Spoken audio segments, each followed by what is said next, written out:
Hey, y'all. Happy Friday, happy Friday, happy Friday, everybody. I hope you're ready for your weekend. It's nice to see y'all in the building, hanging out with the Diva for a Friday night train ride. Listen, people, buckle up. Buckle up. We got stuff to talk about. It's Friday night trending topics, and tonight's title is Shut Up. Somebody put in the chat, hashtag shut up. Yeah, that's the topic tonight. That's the title. Shut up. You know what's going on with the men? Any men out there want to represent all the men tonight and tell us what's going on? Did y'all drink something? Eat something? Do we need to recall some type of food, drink, or something out there? Because the men are losing their mind. And we're going to need y'all to shut up. We got Kelvin Hunter. This man, you know, he got the Diddy syndrome. Can't stop, won't stop. He not going to stop until he suck every last penny out of Wendy Williams. Some people can't understand. It was good while you had it. Let it go. Stop looking in the rearview mirror. You can't live that life no more, Kelvin. It's a wrap. You heard what Tasha K said? Tasha K said she ain't got it. Well, Wendy Williams ain't got it, so you can't get it, sir. He dragging the guardian to the courthouse, and he want her to show an accounting of all the funds that ain't there because the guardian stole them, allegedly. Because he needs his $37,000 per month. He said, my son is looking, my daughter is looking, my lady is looking. Well, since your lady knows how to look, why don't she go on LinkedIn or call someplace and get you and her a job? Y'all live decades off of Wendy's. Indeed, come on, Savannah. Y'all live decades off of Wendy's money. The gig is up, sir. I don't know. Go to the unemployment office. I don't know what to tell you, but the gig is up. You will be getting no more of Wendy Williams' money. It's over.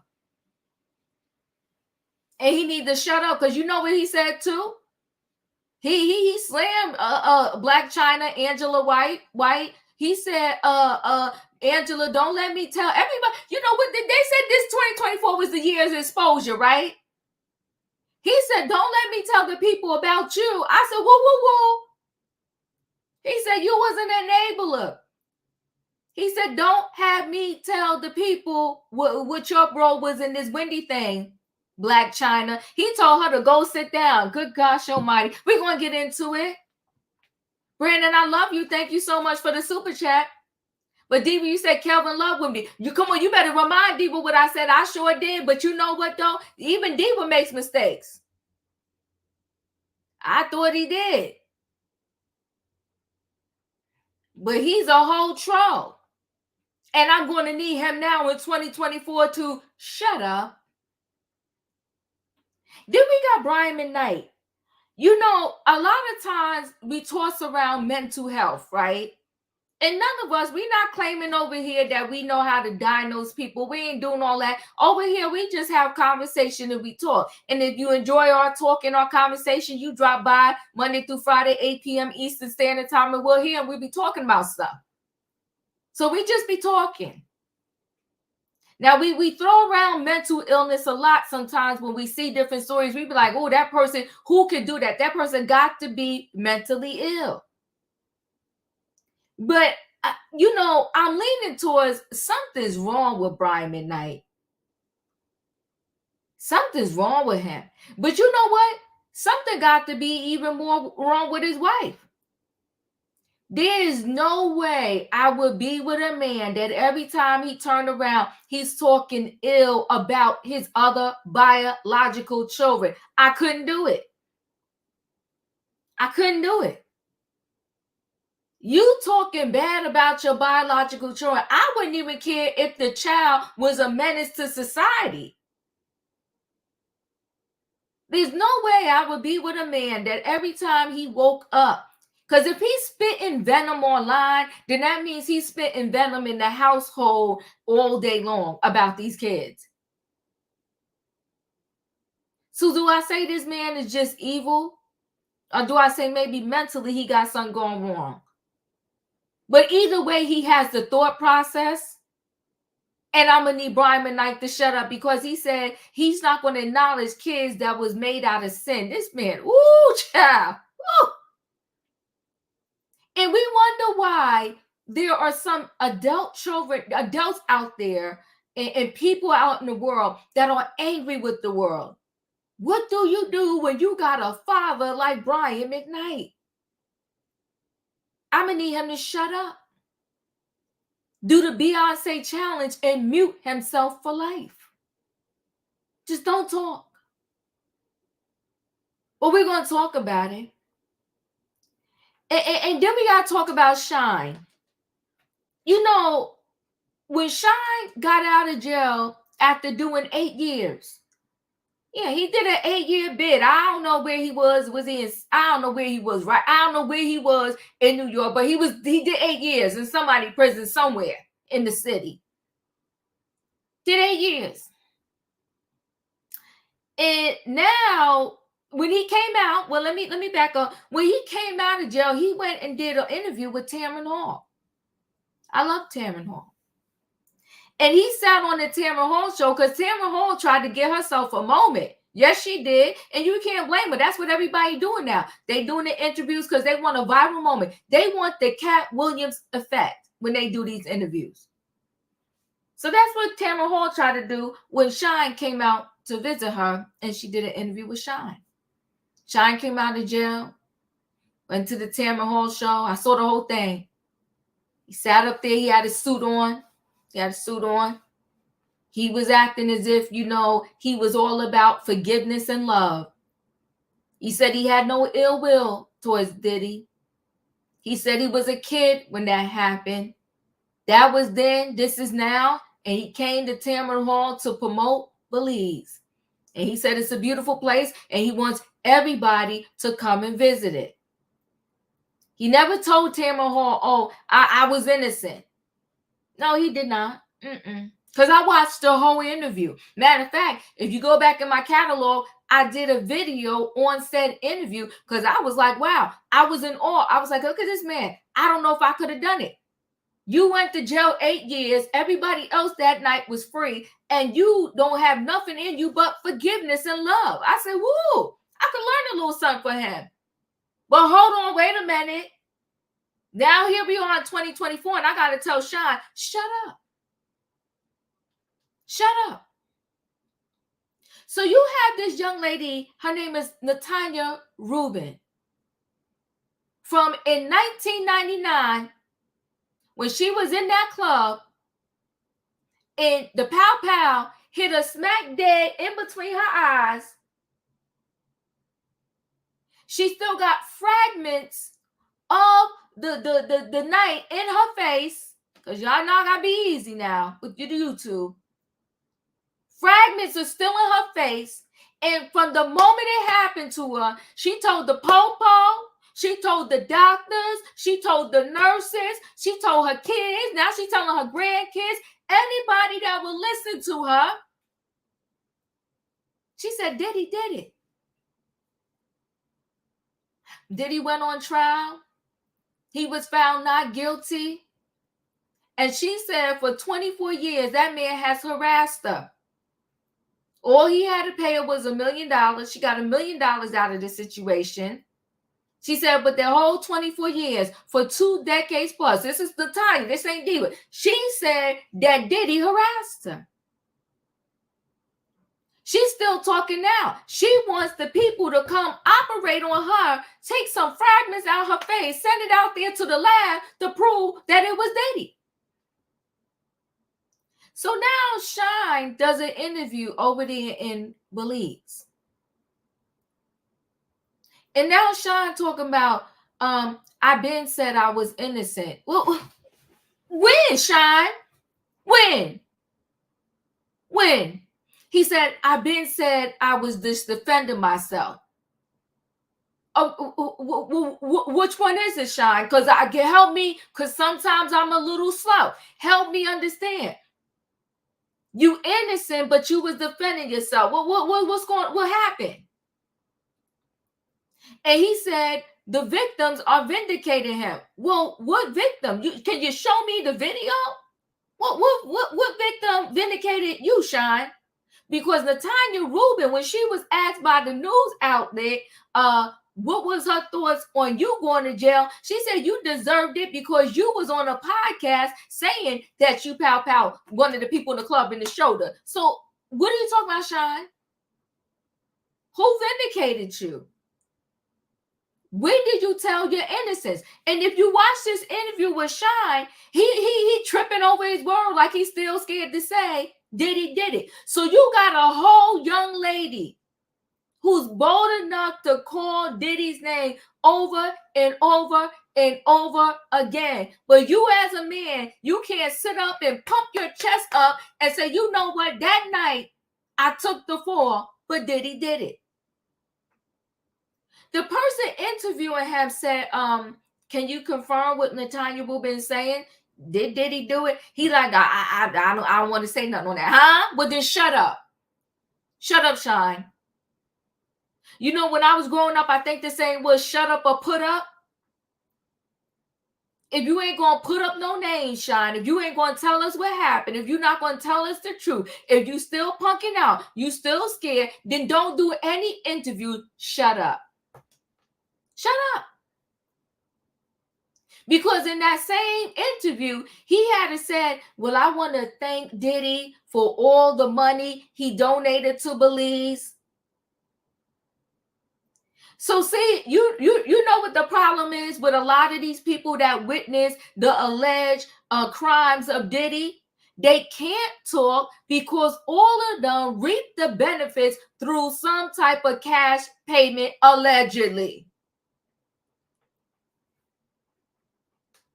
So you don't want to tell the truth because your house, your car, your kids' tuition, the house you bought your mama and your cousins and them, it was all allegedly from some money that you got from Diddy to shut your mouth. So how do you now look the world in the face and say, you know what? The reason why I didn't say anything in real time was because I got caught up myself. I got caught up in the money and the fame.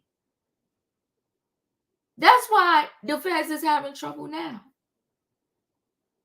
Because if I come and talk, and if I'm really going to tell the whole truth and nothing but the truth, I'm going to have to say what my part was in it. And I'm embarrassed. I'm ashamed. And I don't want to tell you that maybe for out of the 20 years that he was having FO parties, I attended 5 years of them. And then one day I woke up and said, no more. They don't want to tell their truth. And so, you know, what's her name? Cassie, she told the truth because she was encouraged by her husband. He was like, release it, set yourself free. Because just imagine that you got to give a bunch of people tapes. And in those tapes, you're all exposed, allowing different men do all kinds of crazy stuff to you. But secrets keep you sick and the truth will set you free.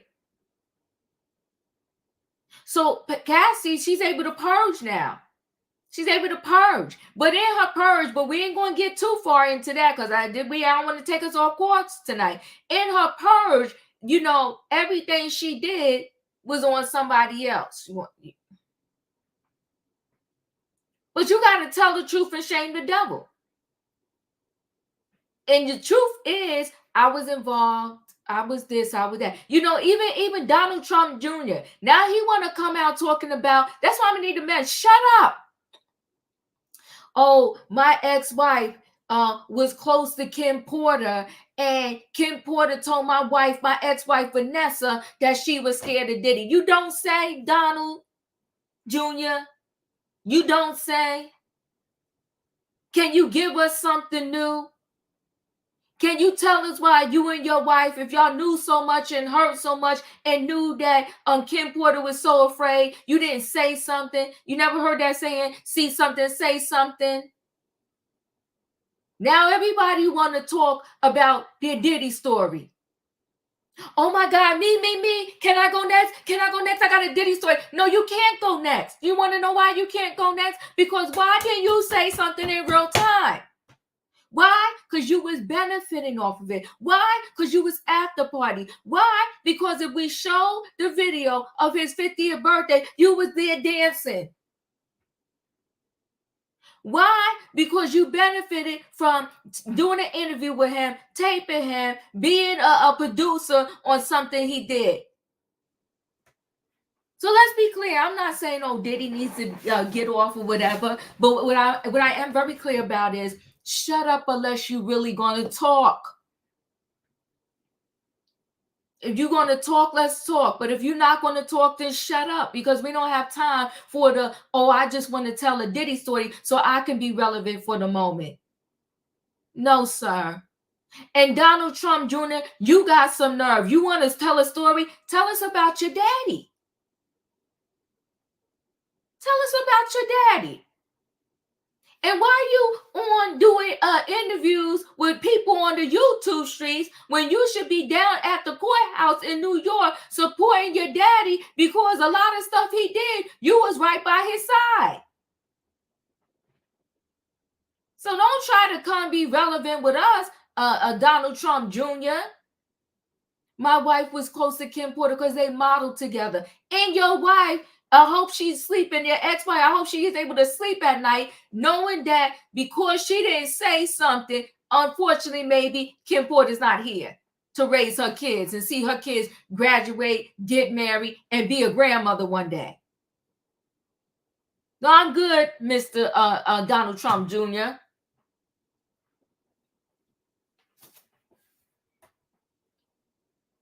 Y'all know what I need in this chat. Y'all got me started on a Friday night. But we're going to talk about it. Throw it in the chat. Hashtag shut up. Y'all know what I need, right? Buckle your seatbelts. Buckle your seatbelts. Buckle your seatbelts. Y'all know what I need. I need a... Oh, wait. Before I bring the people in the building. What is with people riding so hard for somebody that harder than they would ride for themselves? Now, y'all know I don't do politics over here, but that man who set himself on fire in front of where the Trump trial is going, has he lost his natural mind? He set himself on, he poured gasoline on himself and strike. He set himself on fire. Now, where they do that at?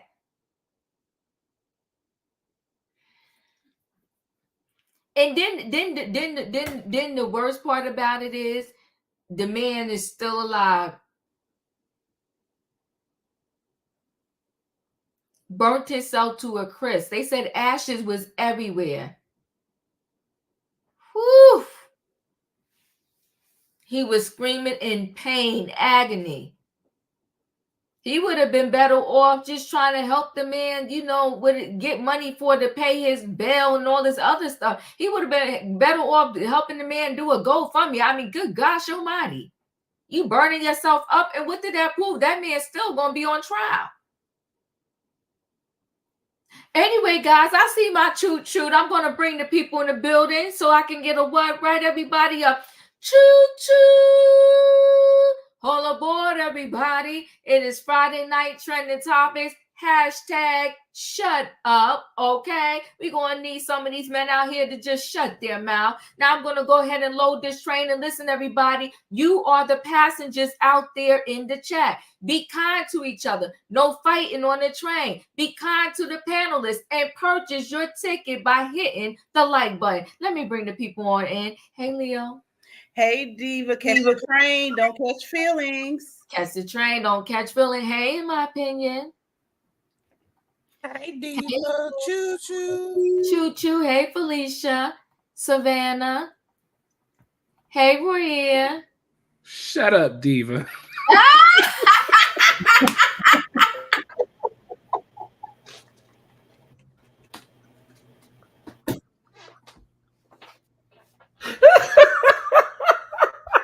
Woo! You messy. You starting already. You starting already. Woo, child, honey. Shut up, diva. Come on now. Listen, people, we in the building. We in the building. We're going to talk about it. And you know what I think I'm going to start with? I'm going to start with this Kelvin Hunter. He said his name Kelvin, okay? I'm going to start with Kelvin Hunter. I mean, this goes for anybody. I get it, right? If you, you had a good ride. You had a good ride. He lived off of Wendy Williams' money, a major portion of his adult life. And he don't want to wake up and be like, okay, it's time to let it go. He is still knowing that Wendy Williams is not well. This man is out here still trying to get her money. He posted himself going to the courtroom today, profiling and styling, okay, to go in. I guess he felt like, he was about to have victory. I said, I can't do this with this man. But then he also had this big rant. I guess what he thought he was going to walk out the courtroom with a check. Okay, so he said, listen, the documentary, he said it didn't help nothing. That's what he said. And he told Blac Chyna to go sit down somewhere. He said, go sit down somewhere before I tell everybody what you really about. Let's listen to this man talk. Hold on one second. All of you miserable hewers and women on my page are going to be very mad. But for the smart people who understand the plight of, I'm not trying to play victim. Again, I full accountability. A lot of y'all still don't know what's going on, and you still won't know what's going on. And as per the documentary that you just saw, which was whatever, I knew nothing about it, you still don't know what's going on. And guess what? There was nothing good that came out of that. Nothing good came out of the documentary. So I don't know what was this display for. All of the people that were involved, the celebrities, half of them were involved in enabling her. So Blac Chyna, you need to go sit down before I air you out and let people know what you really did. There's a lot, but I'm not here for that. Listen, you miserable women, please stay off my page. Just stay off my page. Pray for the people that's involved. Pray for my ex-wife. Pray for Wendy Williams. Hunter. Pray for Wendy Williams. Pray that for the family. Pray for everybody that's involved. And whatever I'm out here doing and whatever people think I'm doing, guess what? If I don't go out here and do it, who the fuck is going to, what we going to do? We're going to just let everybody, whatever the display is, whoever's in charge, they clearly don't care. So, and I've been minding my business. I've been doing what I got to do to make these announcements that I'm about to make to show that I am working hard. I'm going to keep working. My legacy is not over. Whatever I have to do for the legacy, that still includes my entire family, is still not over. My son is looking. My daughter's looking. My lady is looking. Everybody's looking now. So at this point, if you don't really care, if you still caught up on that nigger-ometry or that nigger news about whatever, you don't really see what's going on here, the real plight, then okay. But please, I'm going to ask you to please refrain, you women, refrain from my comments. Refrain, go get a life, go get a man, go get some penis, go do whatever you need to do. But please stop worrying about Kelvin. All of you miserable hewers and women on my page. He says, don't. He told us to go. Now he went to court today. And I don't know why he's not shocked. Okay, but I wasn't shocked that Sabrina didn't come with no paperwork. Let's be clear, it's messed up, but Sabrina done spent the money. Let's be clear, it's messed up, but it seems like the bank is in cahoots with this whole situation. Okay, so he gonna talk about he don't trust her. He's talking about Sabrina the guardian. Well, we don't trust her either. But guess what, buddy? We don't trust you either too. So the whole thing is a hot mess. So Wendy Williams' ex Kelvin Hunter accuses Star's guardian Sabrina of depleting host finances in court. Listen, I believe I connected this article to the description of this video. If I didn't, I will connect it later. But I'm not going to read this whole thing because he get on my nerves. That's how he went to the courtroom today. Okay, that's him still profiling, trying to, show off and act like he got money and ain't got a dime to his name. And honey, he's saying to the courts that Wendy Williams made $400,000 on the Where's Wendy Williams documentary. He said, so there's got to be some money. And he keeps questioning, where's the money? And he said, okay, he can understand pretty much that, maybe Wendy couldn't pay the full $37K that she was supposed to pay him per month. But he said, what about a reduced payment? How do you just stop paying me altogether? So he left today with no resolution in the court. There you go. There go your man, people. There go the man that told us, ladies, to go find us a man, stay off his page. I don't know what his suitcase was about. Maybe he got to go fly back home. I don't know what the heck is going on with Kelvin Hunter. But I know one thing. He needs to shut up. In the fact that he want to try to air Blac Chyna out, saying she was an enabler. He about to tell the business. This man is a whole piece of work. He's talking about my son is watching, my daughter is watching, my lady is watching. Well, guess what, Kelvin? And we watching you. You're a hot mess. Diane, thank you so much for the super sticker. I truly appreciate you. And thanks for hanging out on a Friday night. He's a mess. Now he's homeless and that's what his suitcase is about. I cannot. All right. Leo, what are your thoughts?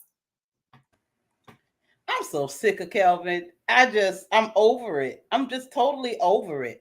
The only thing that I can say that will be beneficial, because he's in court to find out where the money is at, and he want the documentation. Now, the only thing he can do for the people, if he get the Bacon documentation about how Sabrina spent Wendy's money, then I'm here for that.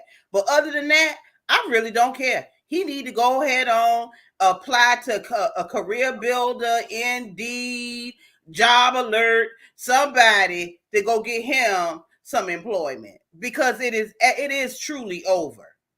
It is definitely truly over. But she is also countersuing him, saying that he was overpaid, and so therefore she wants some of his coins back as well. She's a hot mess too. She is $112,000 to be exact. Yeah. She's a hot mess too. So you already know the man broke. So where you gonna get $112,000? Like, he begging you for money. So these people are unconscionable to me, is what it is. This woman is in a facility learning how to walk, talk again, because she's suffering from frontal lobe dementia or whatever that is, and y'all fighting over her money that she worked for. Y'all need to, oh God, he need to shut up. They all need to go somewhere. They like walking human vultures to me. They are. Q, thank you for the super chat. I appreciate you. She said, hey, Diva, now y'all hear me out. The man can be a whole clown and at the same time be telling the truth about this part. We have to avoid binary thinking when it comes to legal stuff. And that's pretty much what Leo is saying. She's saying that, you know what? Yeah, we do need to find out, because we know Sabrina done stole the money. So now she Sabrina messy and bold, right? Because she want this $112,000 so she can steal some more of the money. She don't want it back for Wendy Williams. She want it back for herself. Yeah, but either way though, he's a whole hot, greedy mess. Okay, but here's another one. If you want to talk. Don't talk and be like, oh, I got more to tell later. No, we now people. We live in the now. And once you get on the camera, be prepared to talk.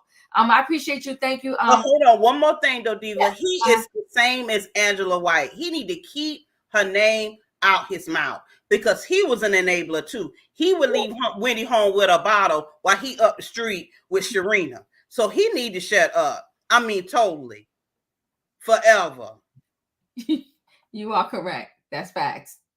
That's facts. He sure did. And he could be the reason why she felt the need to even hit the bottle a little bit more, because she know when he walked out that door where he was going. So thank you, Lee. I appreciate you. In my opinion, you are. listen here. I got questions for both of them, and I need to know who the heck is going into both of their bank accounts because somebody got out the money. And then when Wendy just hit with a tax loan, I'm gonna need the dang conservator to tell me why she can't handle the finances that she's supposed to be handling. Wendy shouldn't be hit with no doggone owing nobody nothing. She owe New York now for a tax lien on her house. Why is she owing something when she has a conservator that's supposed to be looking out for her best interest? It's a problem with both of them. I appreciate you. Thank you. In my opinion, E, you're up.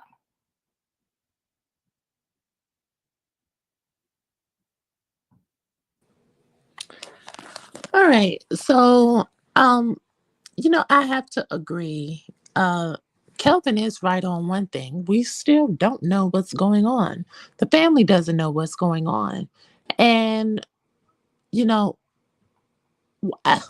I'm still puzzled as to what they were going to do with the traction that they garnered from that documentary, because he's right in that sense. It is an opportunity wasted, but like Leo just said, the woman is trying to get better, and I feel like putting that documentary out was the wrong timing. What we do know is on the Wendy Williams show, Wendy says she was hanging out with Angela, and that Angela introduced her to some young tender. I remember that on the show. And Wendy was paying for deed, let's be clear. And Tokyo Tony said she saw Wendy snipping cocoa at the club. I believe it. And when you hang around and party with drug addicts and you are recovering, I can believe you may do drugs too. When you hang around a paymaster who pays men who are looking for work on Model Mayhem, I can believe you're paying for dues too. Wendy paid Kelvin, so why wouldn't I believe she paid young boys that Angela hooked her up with? They were friends with a common interest. So I'm not interested in Kelvin, quote unquote, exposing Angela, because as I believe it was Leo, or in my opinion, one of them said Kelvin was doing the same thing. I remember Page 6 exposed him for stealing Wendy's money. That's what I'm calling it. He bought Sharina that mansion, those cars, and those Birkins. She's a side chick. I would call that theft by taking. Now, as for these alimony or support payments, when he gets up and gets a job, he will have some money. People have big Kelvin up many times, and his head is so huge because people have said, oh, he kept Wendy working. Say what you want about Kelvin, but when he was around, she never missed a show. No, this is the problem here. He has built Wendy, so the people have said it, but when he tried to build the Sharina Hudson show, and she did this cooking YouTube show, nobody watched it. He and Sharina sold the t-shirts from AliExpress. Nobody bought it. I want to know how Kelvin kept Wendy working, but he cannot keep himself working. That's the point. Now, this lawsuit of trying to inquire where the funds are going, I think he's right message, wrong messenger. Had it been the son coming out and saying, hey, I feel my mom is being taken advantage of. I want to take a look at the funds. I might be more interested. Had it been Wanda or Wendy's dad, I may be more willing to see. But as the ex-husband who was taking the money and splurging on your mistress, and you want to use this money now to support you, your mistress, now turned lady, quote unquote, and this baby, which this affair produced, and you want to take more of Wendy's money and to put it towards that, I don't know what he's looking for. If you're looking for support, you're not going to get it. Pick another struggle, Kelvin. Woo. Pick another struggle. I appreciate you, E. Katrina, you're up.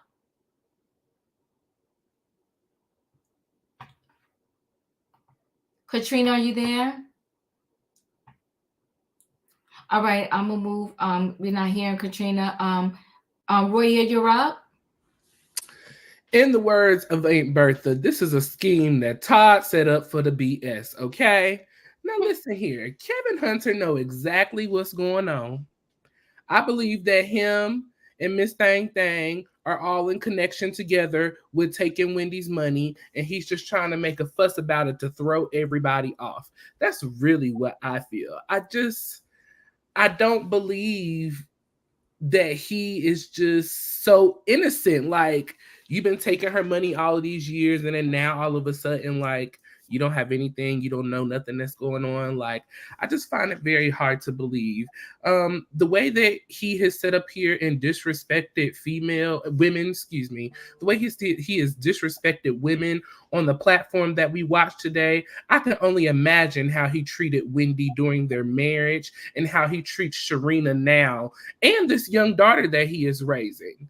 This is how you speak to the woman that took care of you for 20 plus years? 20 plus. Because I would like him to really ask, if it wasn't for Wendy taking you on, where would you be? Oh, shoot. I'm done. Roy, I appreciate you, Roy. Wayne, you're up. I was going to say, I think he's real petty. I mean, the only clip we saw in there of Blac Chyna, when she was talking with Wendy, I mean, that's petty to say. It's not like she came in there and was singing the praises or what are y'all doing, all this stuff. She was just visiting her. So him to pull that up just out of thin air. Oh, I'll call her out. Just childish, and it's just jealousy. She had a friend. Maybe that was one of the problems. She didn't have no friends. Not only that, if Wendy is broke, as they say, what is there conservative for? If there's no money there, what's to conserve what? So I'm just wondering if she's really that broke. And if she is, what little bit of money she got, I mean, when you start taking, I don't know how much this conservative gets, but if you have money coming in and going out, that's one thing. But all her money is just going out. There's nothing replenishing it. So if she has anything left, this Sabrina could absorb all that money just in the fees.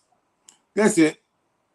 I appreciate you. Yeah, well, Sabrina, I think in 2.2 seconds, unfortunately, I think Sabrina emptied out that bank account. She has a history, and she's another one. She has RICO charges against her, which the judge said that don't have nothing to do with today. So the judge, it's like he's just the right message, but the wrong messenger. The ones that should be speaking up and trying to take this Sabrina to court should be the family. But Savannah, you're up.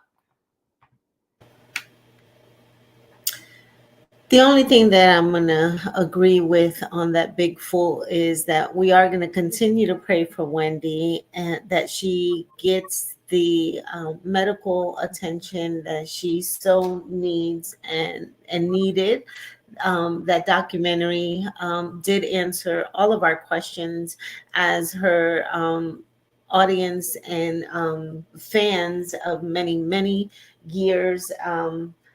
It pulled back the curtain and let us know exactly what Wendy was going through.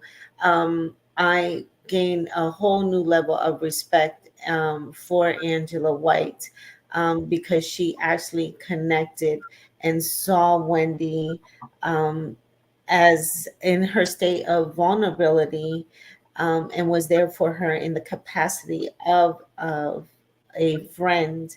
I'm pretty sure the conditions that Wendy was in, as we all know, Wendy was never seen without her wig. I'm pretty sure that condo was not in a sanitary state. And those people around her did not have her best interests at heart. But none of that mattered to Angela. Angela just wanted to make sure that Wendy knew that she was there out of love. And that's what I took from that scene. So I really don't sugar honey iced tea care what Kelvin had to say, or he's just lazy. And I mean, all these, it's 2-3 years and you still haven't been able to deliver pizzas, make money. I mean, it's ridiculous and sad. It's pathetic. It's lonely. It's just giving losers. Exactly what Tasha K has been saying all these years about you is true. You and your loser side chick have been living off of Wendy, and I think this is Wendy getting the last laugh out of both of you. And it's just silly, and you're a fool. I just, he's not gonna win, and he needs to pay Sabrina. That's so sad. Sabrina's suing you now to get money. That is just so stupid. It's the robber robbing another rob. It's just so silly. They're both robbing each other, robbing Wendy. That's just dumb. I don't get it. Thank you. Felicia, you're up.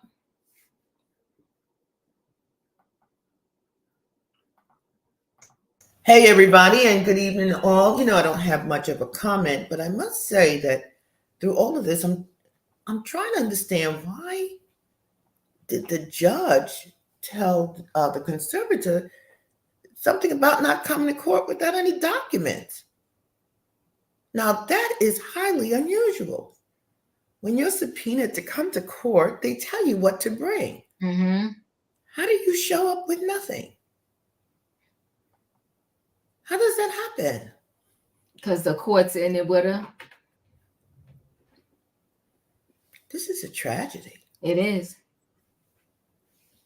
This woman worked. She labored for that money. She labored for that success. She put in her time and her effort and her skills. And now she's without means and resources. And she has some woman that she probably doesn't even recognize, who took her money, who took her labor, who took her time.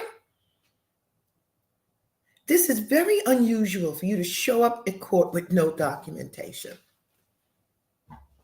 And then I understand from the article that the judge said, well, you all need to go to arbitration. So, arbitration is binding legally, but you may not be required to bring in the necessary documentation. Like so many on this panel, I just keep praying for Wendy, particularly her son. Mm-hmm. It's her son who has to carry this now. It's he who has to go forward with all of this chaos and confusion. He has to make sense of his own life right now. I'm really praying for him.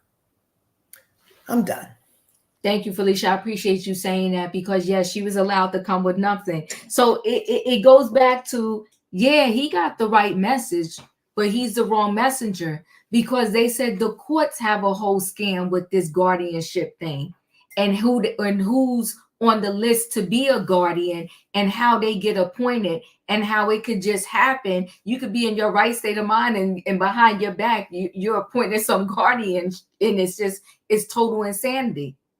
And you don't have to have any accounting as to where Wendy money is going. And these guardians can get up to $200 per hour. A guardian. There's lawyers that have to do years of law school to be able to charge that type of money. And I don't even know what's the criteria to become a guardian. But as a guardian, you could charge up to $200 per hour. That could wipe somebody clean easy. And she could sit there and say, oh, I knew about the documentary. I didn't know about the documentary. It's like you don't have no accountability to nothing. You could just steal the money. Q, I appreciate you. This panel is so smart. Diva, one day you should do a segment where you feature each panelist and their background or special interest. They're always on point. Oh, I appreciate you giving the panel a shout out. Thank you, Q. Dr. Love, you're up. Happy Friday. And thank you also, Q, for that comment. That is so beautiful. For me, I am still on the point where I do not feel bad for Kevin at all, because you left your wife. And this is what happens. This is what happens. If you would not have left her, she let you, as we call it, go play all day. I believe she had one thing she said to you: do not bring another child in this relationship. So all of this is on you, Kevin. This is all your fault. She wouldn't have had to have none of this guardianship, overseer, this or that. And you talking about your son looking, your daughter looking. How about God is looking? Ooh. And he been looking. The minute you decided to lead this woman, and for her to have to go through all she went through, yes, she turned that bottle over or turned it up 10 times more, having to deal with you having a child on her. So yeah, look at you first. So Kevin, your fault. Somebody need to get on Instagram and make a live and explain to him your fault. Dum dum. I appreciate you, Dr. Love. Thank you. Katrina, you're up.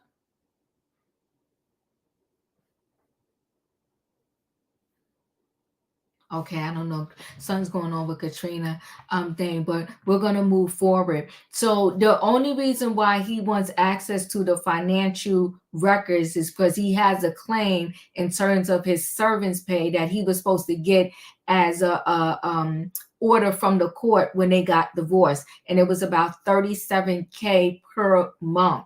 And the only reason or way that can change is if he were to Wendy Williams was income was to change. And so she's saying that the guardian just decided to stop paying him and he needs to know why. Didn't say I'm gonna scale down the payment, just said you're not getting paid. And that's what he's kind of fighting right now. All right, we're gonna roll right into the next story. And our next story is, you know what, I'm gonna go right into this Shyne story. You know, here's the thing with a lot of these people that want to go around and now tell their Diddy story, right? The problem I have is that go to the authorities. Go to the authorities. If you really want change, you really want something to happen, stop coming to the people on the YouTube streets and whoever else that cannot do anything about it. And stop half-stepping. Because then when the FBI and all of them call you in for real, you're not going to be able to half-step with your story. You're going to have to be able to tell it all. So he recently, I guess he feels like, because he's got his family now and all of that. I guess he feels like, you know what, I want to be vindicated, so to speak, because now he came out of jail and he is a different man, right? He's a different man in terms of like, he's in Belize, he's a political figure, he's doing his thing, and he wants to be, he wants to put that life behind him. This is not the article I want right at this moment. Let me stop the screen and present another one. I want to bring up where he talks about, is that it? Where Shyne talks about, here, I think this is the one I want to share. The situation. Let's hear Shyne talk. It opens wounds. When you hear, the victim saying that it was Diddy that shot her. That is what is the most remarkable. Oh, you didn't see that? I saw it. Okay. And that was triggered by a lawsuit from a producer that produced on the Love album, who is making accusations. And in those accusations, he says that the gentleman confessed to the shooting. And that is what stands out to me the most, because, I've done my best to put it behind me and to move forward. But it certainly reopens the wounds that I've been saying this all along. Everyone knew all along that I was the fall guy. But my political enemies and, detractors tried to make me into, this criminal. But everyone knew that I was a young kid that took the fall. Everyone knew that. That was the story. I'm just saying that I maintained my innocence all this time. I said I was defending myself. I didn't get into who did what. But the victim is telling you who did what. And I understand that there are other witnesses. Is she accurate, sir? I'm not going to get into that. But it does open wounds. And certainly I am relieved that people are saying what the truth is, that, I did not shoot those people. I maintain that I never shoot nobody, that there were other guns there. I always said that. That has not changed. And that is the testimony that came out. Fragments were never removed. So there was never any forensic testing to say who it was. But the victims are vindicating me. Witnesses are vindicating me.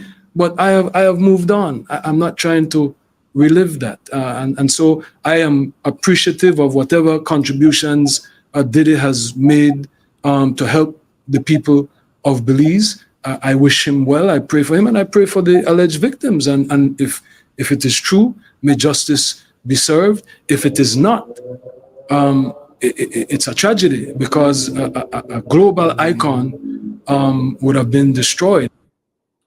He talking out of both sides of his neck. And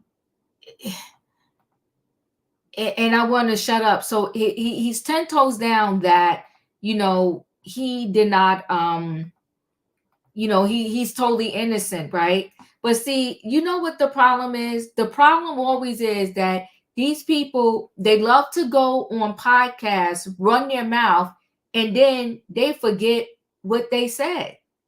But guess who's not forgetting a word? This Natanya Rubin. Because she said, and I want you to listen very closely, when he asked her, this newscaster asked her, well, do you think Shyne got done dirty? She said no. She said Shyne, out of his own mouth on a podcast, said that he pow-powed somebody in the club that night. Now let's listen to Natanya Rubin. And we heard this before, but I just want to make the connection that, see, just like there's a lot of people now, they doing on these different YouTube podcasts, they're doing their whole, let me tell, me, I want to tell my Diddy story.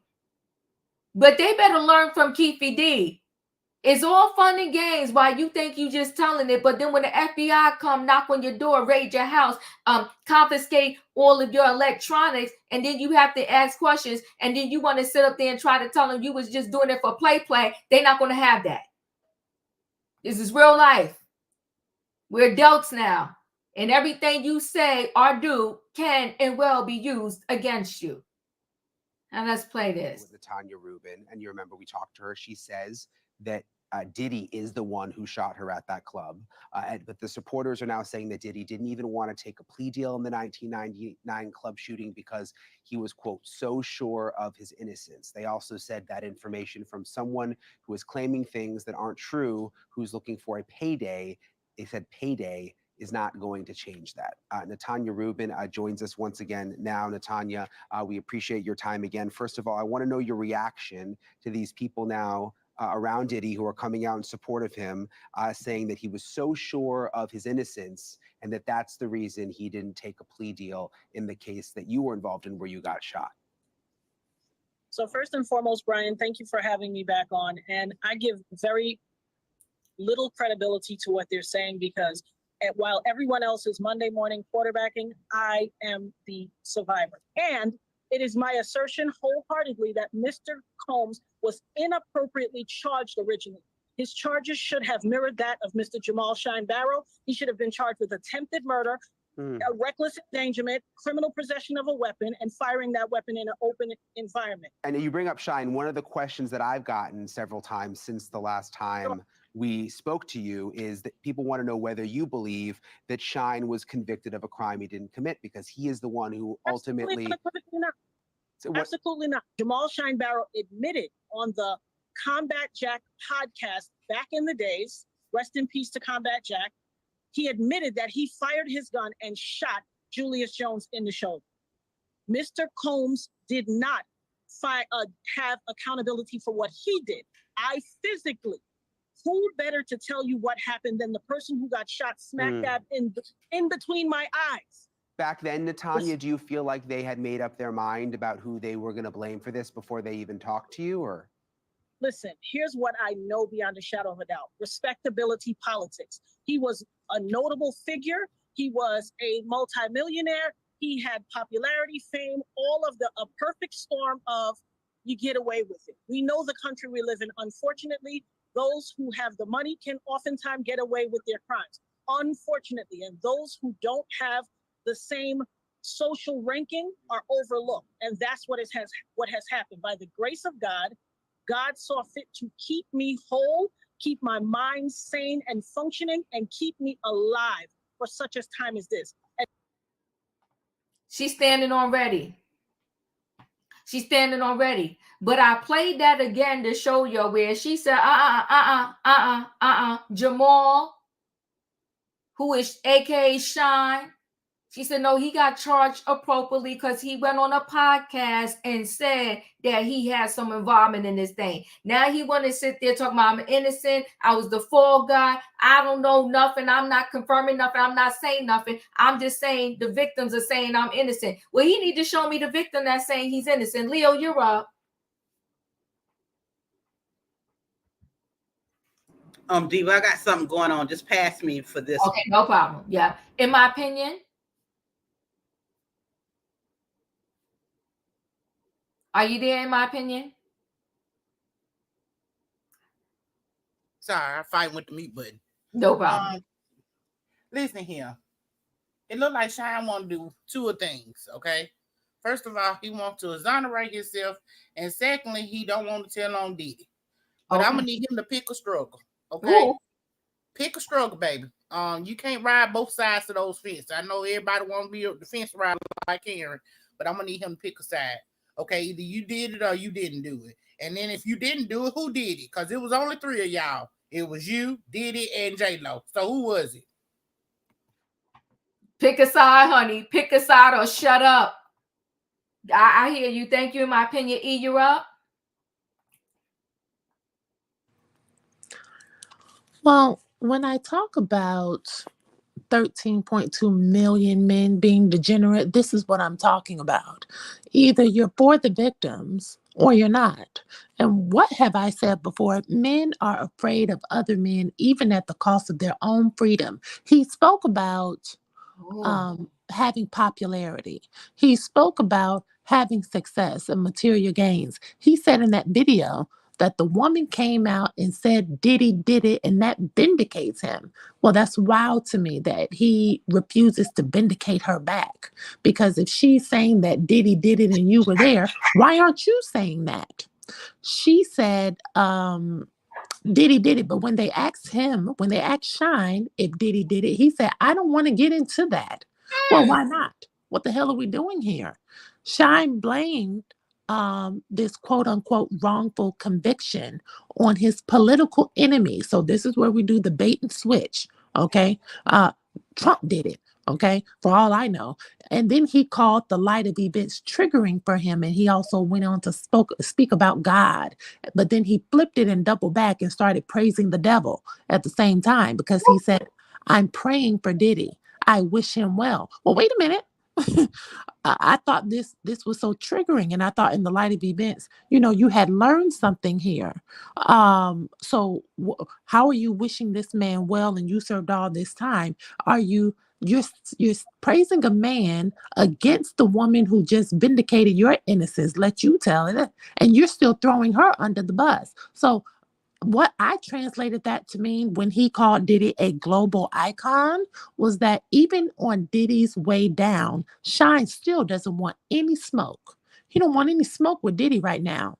And these two still share each other's secrets. And there may be some more bodies in the closet that Jamal and Diddy may have in common that we don't know about yet. So he only wants to talk about this particular woman, and he spoke about the fragments not being removed from her eye. And I saw that woman speaking, and I remember that she said that they can pull the fragment out. She said, I'm willing to lose an eyeball to let you guys examine the fragments so that you can put Diddy behind bars. She said that on a different interview.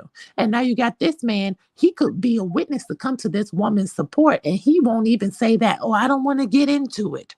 I'm wishing Diddy well. Well, if you're not going to come to this woman's defense and validate her claims, don't speak about her at all, because that's a violation on top of a violation on top of a violation. If you're not going to help, shut the hell up. Whoa, whoa, whoa. Whoa, whoa, whoa. You better tell it, E. You better tell it, Savannah, you're up.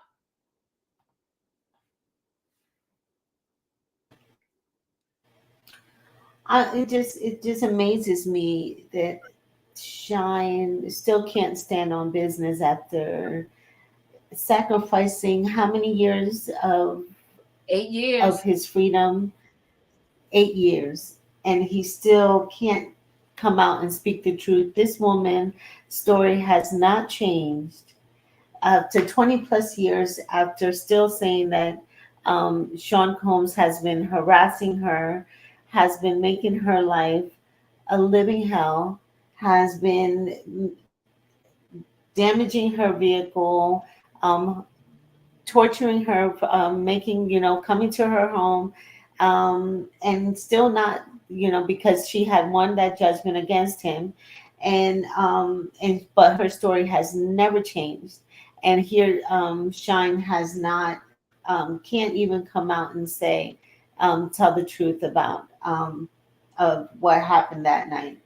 And I just don't understand why none of these artists, and us who have lived through the 90s, none of these bad boy artists have anything to really, none of them have real any money. Not 112, not Mace. If we can recall, Mace had also had many indifferences with Sean Combs.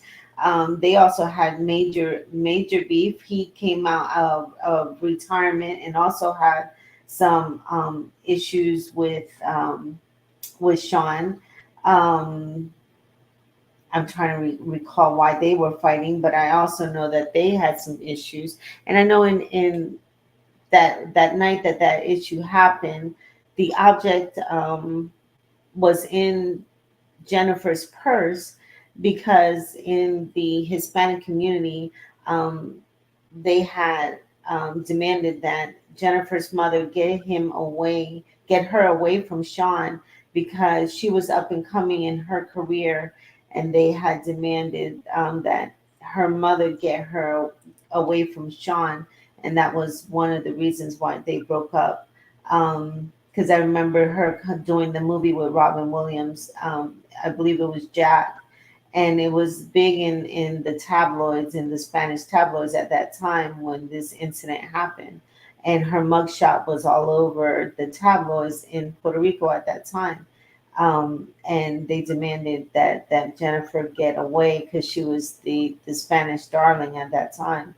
And Lupe had a big talk with Jennifer and broke that relationship up. So it's just a shame, and I believe that he, in some instances, his family did get a huge payout, and he, in some form or another, he is a sort of fall guy. But I think none of these artists is under bad boy, in some form or another, were a type of fall guy for Sean, because none of them have any monies to show for their talents to this day.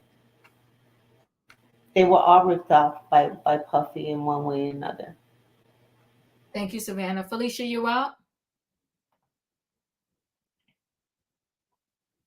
Okay. I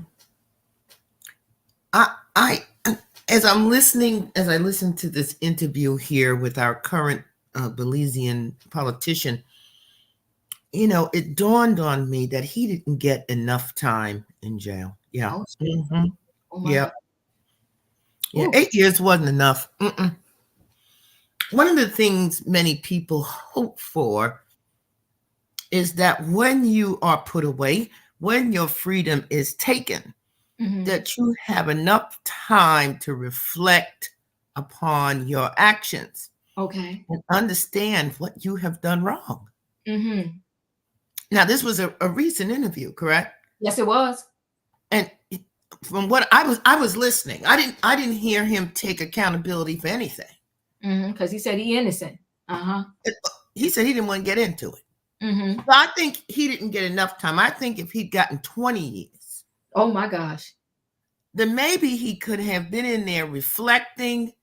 He could have been, searching for the truth, understanding what happened, come out, take accountability, and call people out who may be wanting to say that you are not an upstanding citizen, that you did not self-correct or get any kind of new direction when you were incarcerated.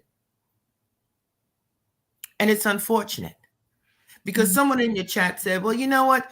Have no comment and keep it moving. No, he wants to talk. Deepa said, no, you should shut up. And I agree. But since he wants to talk and he has not been reformed, he doesn't understand what he's done wrong, then maybe they need to reopen up the case. Oh, maybe shit. they need to bring him back in. Oh my gosh. And so maybe we can all have a better understanding of what happened.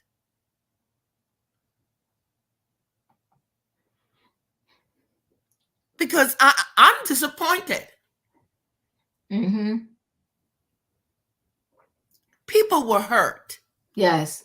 You're talking about a global icon. There were young people stampeded to death under this man's leadership before this happened. Come on now.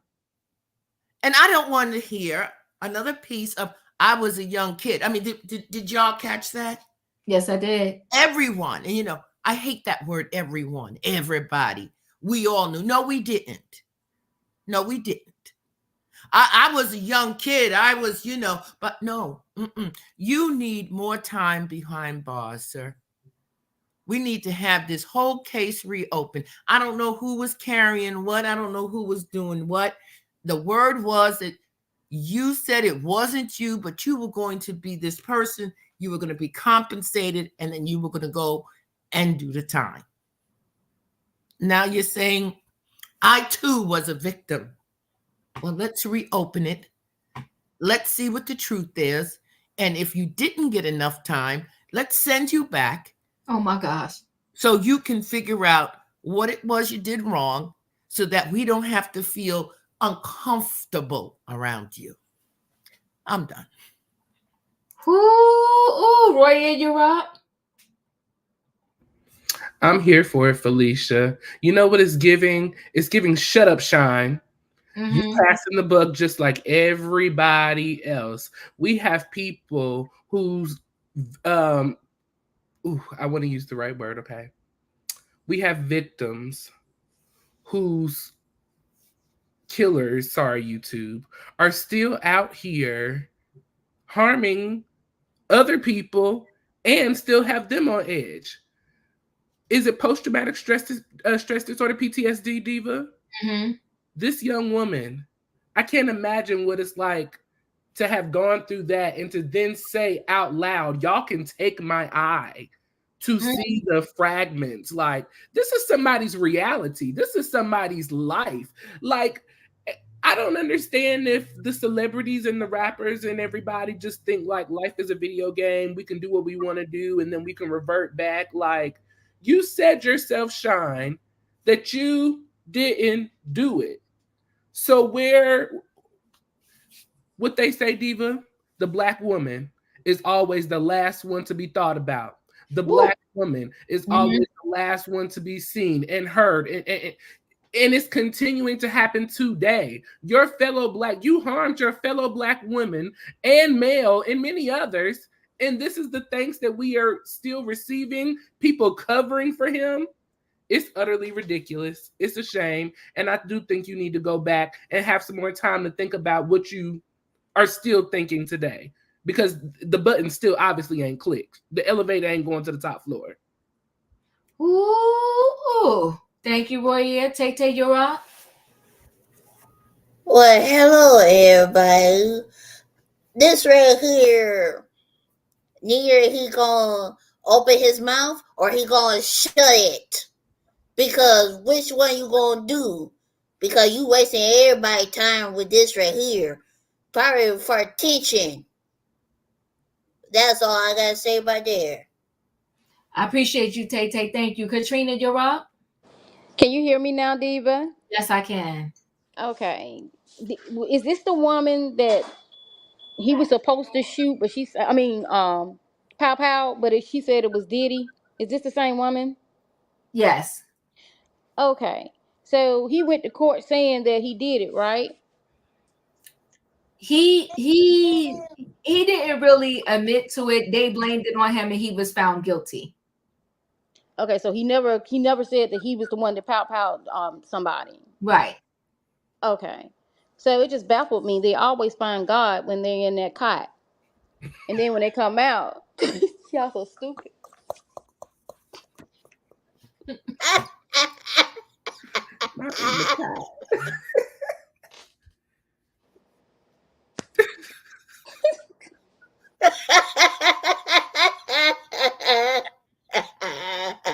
Not the God. You know, they always find Jesus when they're in that cot looking up at that ceiling.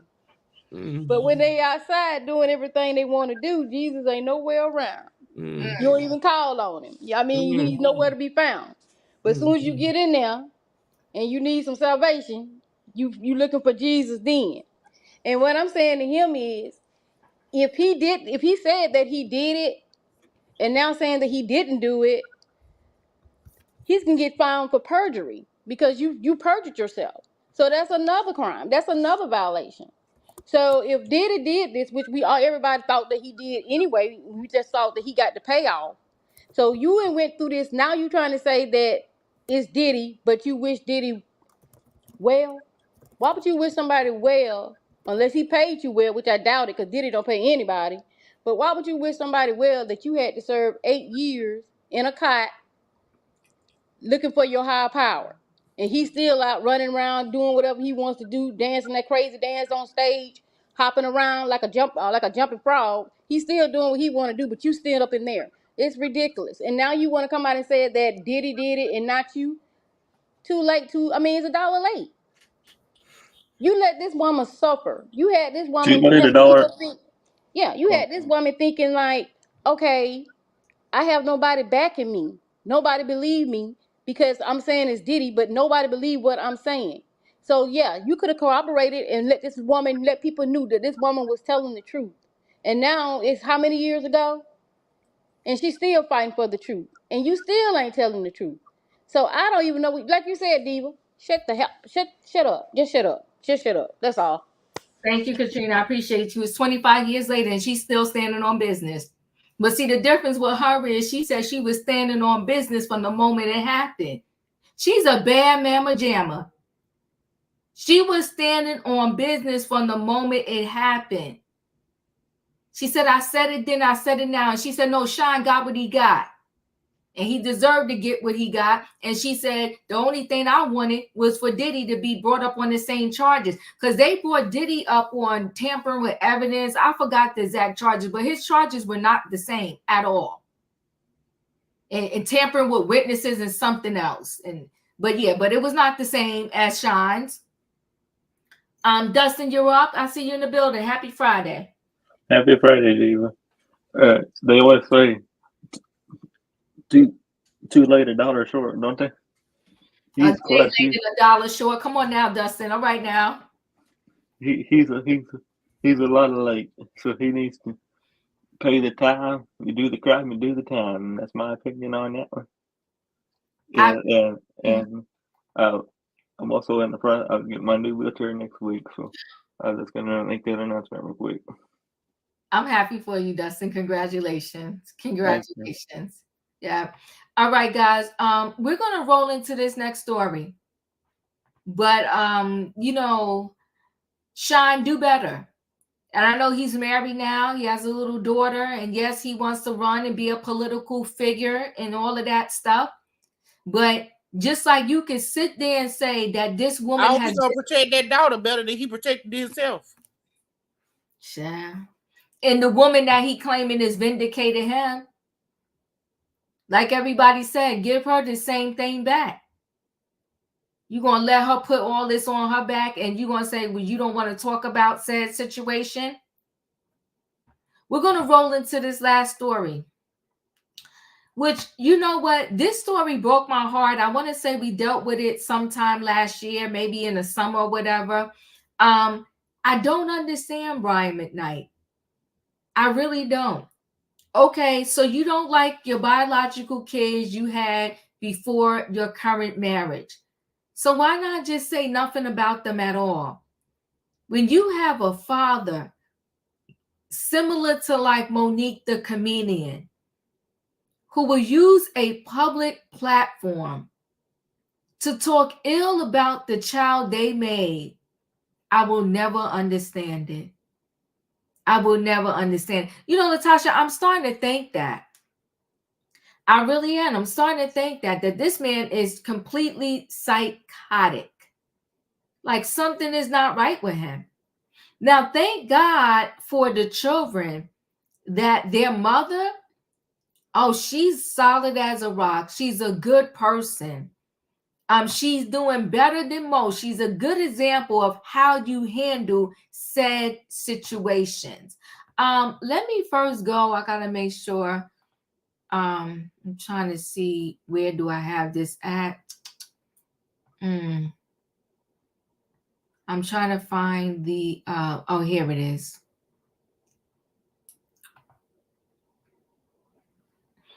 Okay. So Brian McKnight says his estranged biological kids are a product of sin. Oh my gosh. So lastly this week, I want to big up my man right here. See, he gets it. In order to live a life that you love, you have to get rid of the evil and the negativity, even if that evil and negativity is related. We want everyone to live a life that you love. Our hashtag, that's what it means. Hashtag I love our life. But in order to do that, you have to get rid of all that evil and negativity. There's so many angry and upset and negative people out there. We want to use our platform as a place of positivity, a positivity platform. So hopefully, I mean, who knows, next week, maybe I'll only respond to positive comments. But we'll see. We'll see you next week. So he does this thing where he answers comments. So Brian McKnight said he doesn't claim his estranged biological kids because they are the product of sin. During a recent Q&A session on Instagram, the Back at One singer responded to a fan who defended his decision to no longer claim his 4 oldest biological children, Brian Jr., Nico, Brianna, and Clyde, because some relatives can be pure evil. I want to big up my man right here. He gets it, Midnight54 said on the Instagram video while pointing up to the fan's comment. In order to live a life that you love, you have to get rid of the evil and the negativity, even if the evil and negativity is related to you.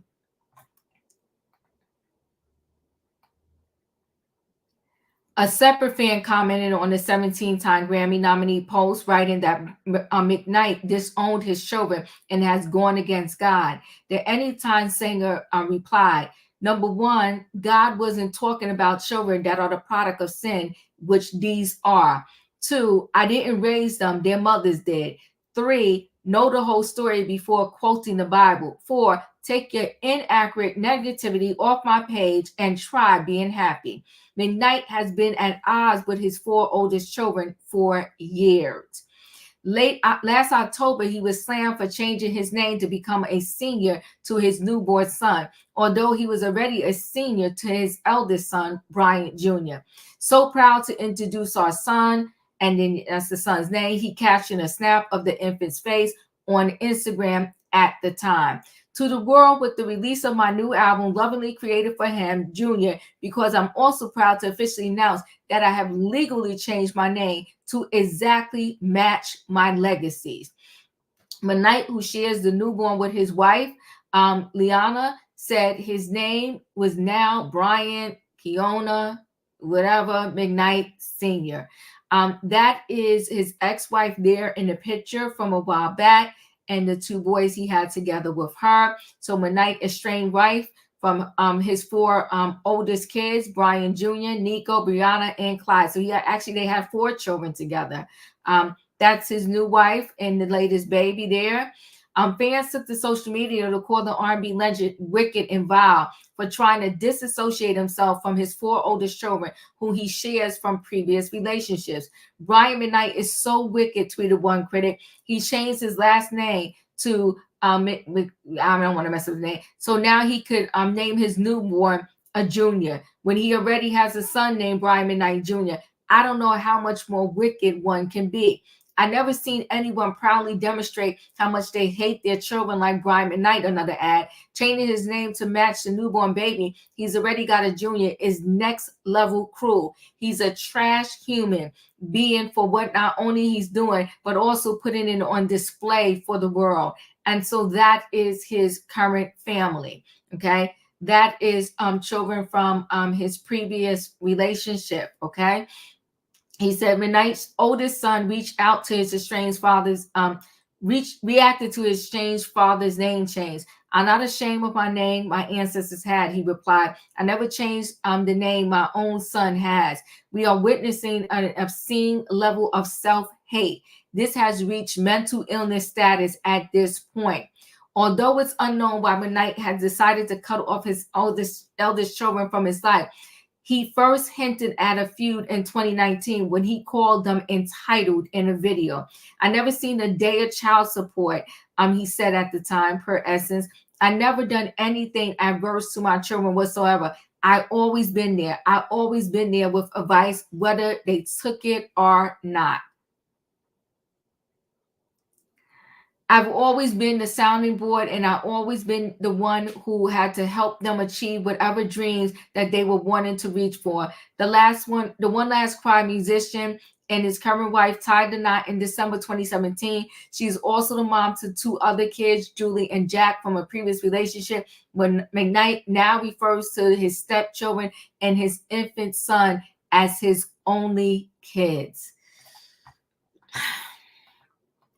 Now, the ex-wife responded. Her response is pretty long. She doesn't say anything really. She doesn't say much. What she pretty much says is everything is all positive. She is writing a book. And I think the book pre-sales come out in May. And she said she endured a lot being the wife of Brian McKnight. But she's not. Hello, my IG family. First and foremost, I have to give so much love to everyone who has sent so many positive vibes, messages to myself, my children, in light of the horrible comments that were brought to my attention today, in reference to so many things that should just be done with from the past. Hi, all y'all coming in. If I'm not able to just give hugs and waves to all of you, I see you and I appreciate you being here, and I appreciate the support that you've given me. Those of you who do follow me, you know how I strive to live within a space of positivity. I try daily to make a conscious effort to remain in that space, because outside of that isn't a happy place to be. Physically, mentally, spiritually, it's better for me to be in a space where I make sure that the joy is what's around me, because I have so much to be thankful for, so many things that I'm grateful for. And I know the way the devil works. And I know that in those times where blessings are bountiful, he likes to creep in, and he likes to use things that he feels will touch parts of you to bring you out of a space where your energy is brought to a lower vibration, lower level, because then you're no longer able to continue on a path where you are okay. That day and that time and that moment and in those seconds, it will and has been and will forever be in reference to my children. As I'm sure most mamas are, as I'm sure most daddies are. And at some point, it's just enough. It's just enough. And it has to be clear that, and hopefully it can help some other folk who might be dealing with situations where there's a constant gnaw of ridiculousness. that's trying to get its way, almost like a rat that knows there's food on the other side that will nourish every part of them because they're not getting it. And with this situation, it's attention. So that rat just keeps digging and it keeps digging and it chews through wires and it chews through holes in any way it can find an end to hopefully get into your space, snatch everything so you can go running through the house and try to hit it with a broom. That's what their intent is. I want you, just as I daily am trying my best to do, is to find those spaces where you don't allow that into your space. And I know there's some that's going to say, well, you're addressing it now. Why? Because he said something about you. The things that have been said about me, you would not believe. The things that could be said. The point of it is nothing. I don't want to draw attention to anything. And if I ever do, it is only to help if there's someone who's in a situation who feels like they're being just pushed, prodded, probed. This is that type of situation where everything, of course, in me wants to run amok through every street in this city and that city and the other city, and that would do what? The point at the end of every negative situation, whether it's an illness, whether it's a fool that you have to deal with because they keep entering your life when you are no longer giving any more energy to it. It's to only keep you down to where they thought they had you because they knew that they were the author of an extremely abusive situation, emotionally, mentally. And they're no good at not being the center of that attention anymore. So when everybody pulls that away, it's like a kid who throws a tantrum. I'm going to do more. I'm going to raise up. My voice is going to get louder until I end up on the ground kicking and screaming. And then I'm going to show you that,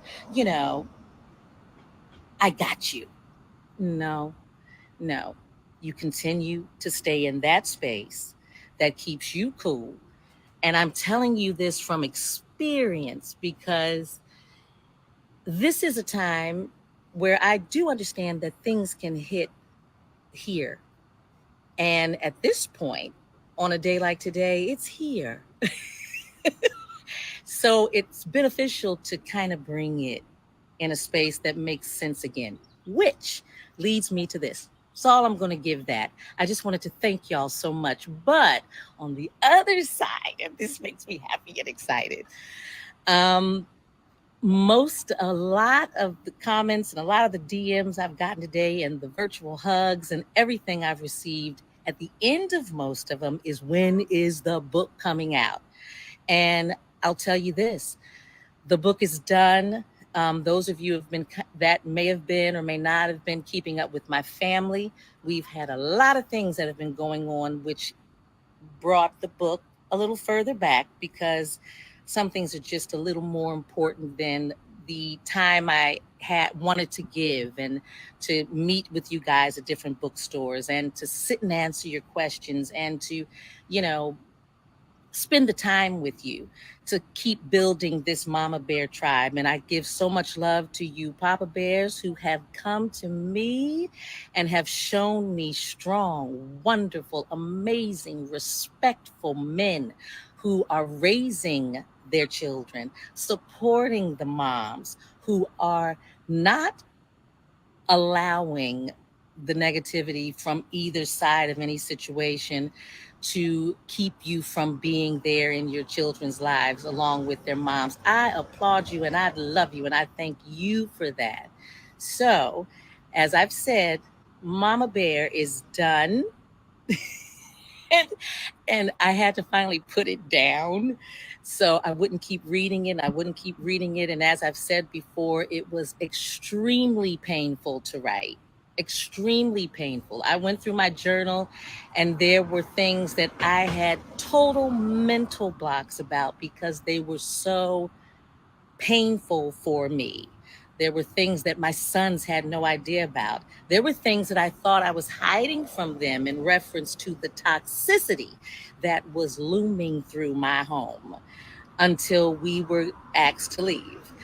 And I didn't realize, which was helpful for me, which I would like to pass on to some moms and dads, that as adults, my sons were telling me, we did know.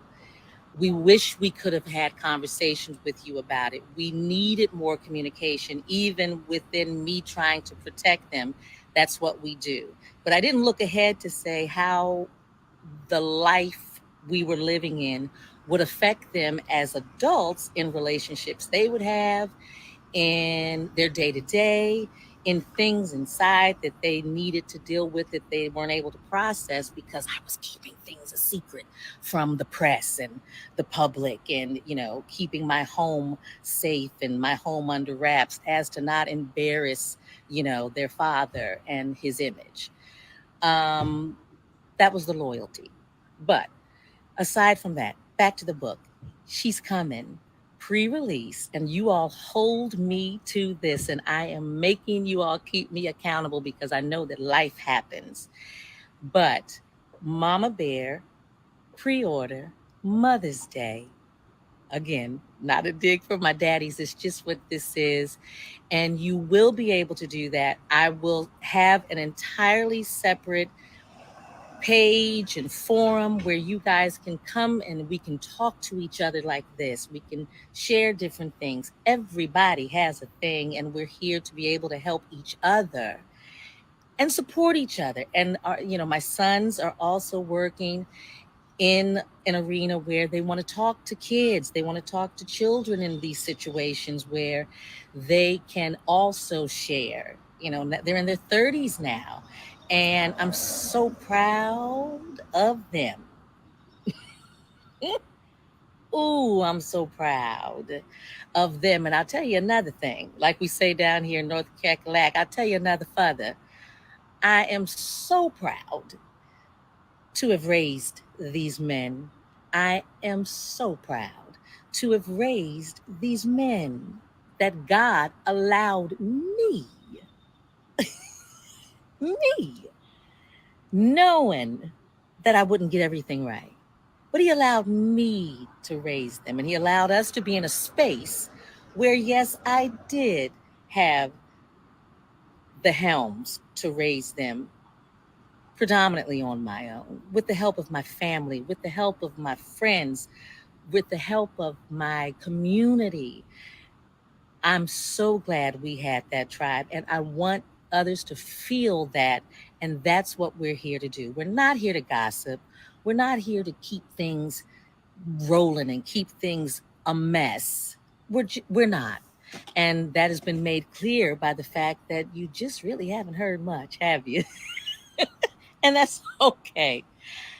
My life, and the life I want all of us to be welcomed in, and a life I want all of us to share, is as simple for me as sitting in front of my rose bushes, going in the house, eat a piece of salmon and some broccoli. Ma, Carolyn, I'm doing it. Setting my sights on the next time I'm going to see my beautiful grandbabies. Loving how proud I am about my wonderful, wonderful accomplishments that I'm so grateful for God for giving me the gifts to be blessed with. And I want all of us to share that with each other. I love y'all. Y'all gave me goosebumps today. I left work, those who know I'm a preschool teacher. And when I got in the car and the bing, bing, bing, bing, bing, bing, bing, the first I'm like, oh God, what's going on?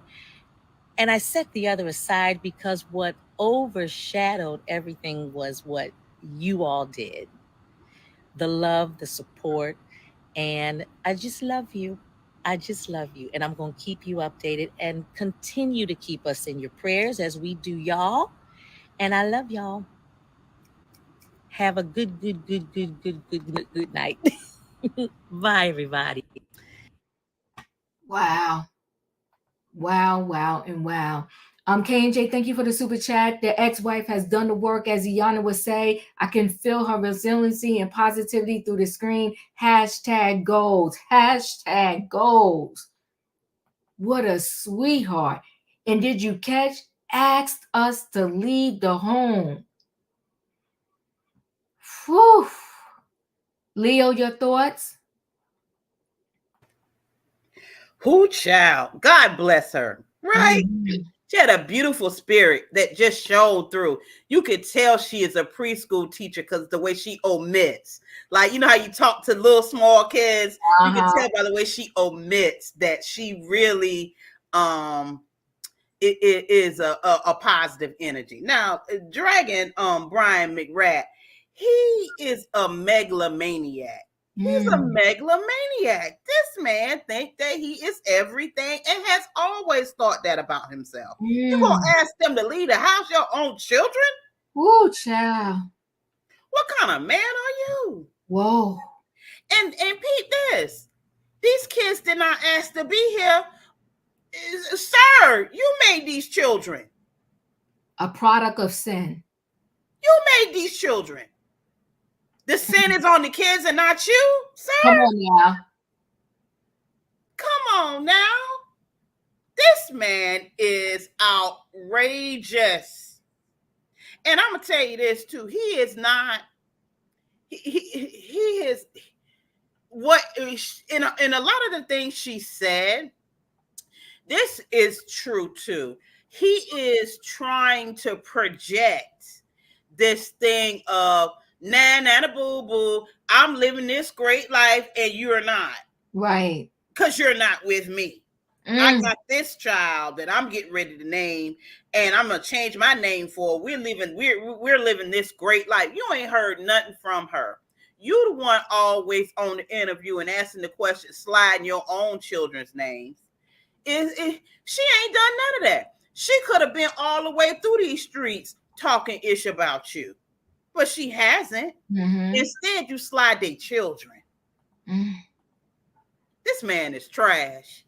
Trash. Put all the garbage cans up in the chat. The man is trash. The man is trash. And I used to love me some Brian McKnight. You and me both. He won't never get another nickel, dollar, or dime from me. Not a one. That's it, because I could keep fussing, but I ain't gonna fuss no more. I'm about to start screaming. I know that's right. In my opinion, you're up. Listen here, she's better off without him. Those kids are better off without him. Yeah. That man has not been a father, was not never trying to be a father. And you talking about they was born in the sin. That means you was doing the sin. Come on now. You are the result from them. So here's the thing. I hate it when people pass it off like they wasn't there. Well, then you shouldn't have had your, you know what, in between her legs then. And then we wouldn't have had to worry about no sin. But that's how you lived your life. You lived it one toxic moment at a time. And you put them through the ultimate test. And you know what? They came out on the other side and they still happy. You know what they told you? You can't steal my joy because you ain't gave it to me in the first place. So to Brian McKnight, you can go to HE double hockey sticks. Come on now. I appreciate you. Thank you, in my opinion. Savannah, you're up.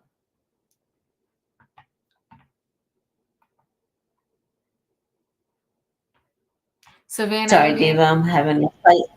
Yeah, sorry, Diva, I'm having a fight with the mute button. Thank goodness for her for having such a beautiful soul in their sons' lives. And what gets me is that the new wife is a doctor. And I just don't understand. Can you hear me, Diva? Yeah, you're fine. Yeah. Okay. And so I'm perplexed as, you know, how she can justify her husband's behavior. But I'm, you know, this is not new. And I'm wondering if, know that an infant child a few years ago. So I'm wondering, is this a trigger from the loss of that infant son, this mental illness? Because I'm tending to believe that this is a mental illness. I don't, because I was a huge fan of Brian McKnight, so I don't want to say that he's been such a nasty jerk all this time, but I don't know. This is just pure evil and His nastiness. baby mama And said he have been. So all the stuff she said she had to fight through, yeah, he been this evil son of a ever since. wow.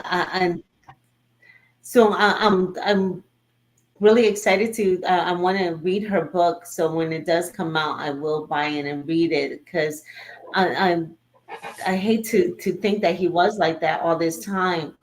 But thank goodness that she was there to protect her family from someone such a narcissist and such an evil person. And that I was just trying to see if it was the loss of the infant child that happened a few years ago with his new wife, and why the new wife isn't taking more of an active role, being a physician. And if you recognize that this is, because I'm tending to believe that it has to be some type of mental illness.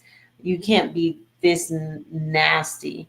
I mean, Married to Medicine needs some new cast members. Maybe they can go on there and I just don't know. This is absolutely extremely sad, but I'm just glad that they have such a strong mother and that she is such a great protector for her children, especially the young men in her life, those two boys, those young men, and they recognize that their father is sick. Yeah. Woo. Thank you, Savannah. Felicia, you're up. Okay, so I'm not gonna make any friends tonight, and I love y'all, but I ain't buying the book. No, I'm not. I was listening, and I was listening intently. She said they lived with a rat in the house that got so big it told them to get out. Hello? Your children told you that they always knew what was going on in that home, but you were protecting their father's image because of his public persona. And now they're mature adults. They have a daughter as well. And you're honored to be their mother, to have raised such fine men. Didn't hear her talk about the daughter. The daughter was made, that was an outside baby. But according to the record, that's his outside baby. Well, I don't even know. It was a gray area. Okay. So I'm trying to understand what was it that she's saying. Thank you all when I was on my way home for work for all the affirmations, because the man that I was married to and I had children with for 13 years has gone public with what I knew for the last 20-something years. When I talk about children being loved and protected, I'm talking about them being loved and protected from their parents as well.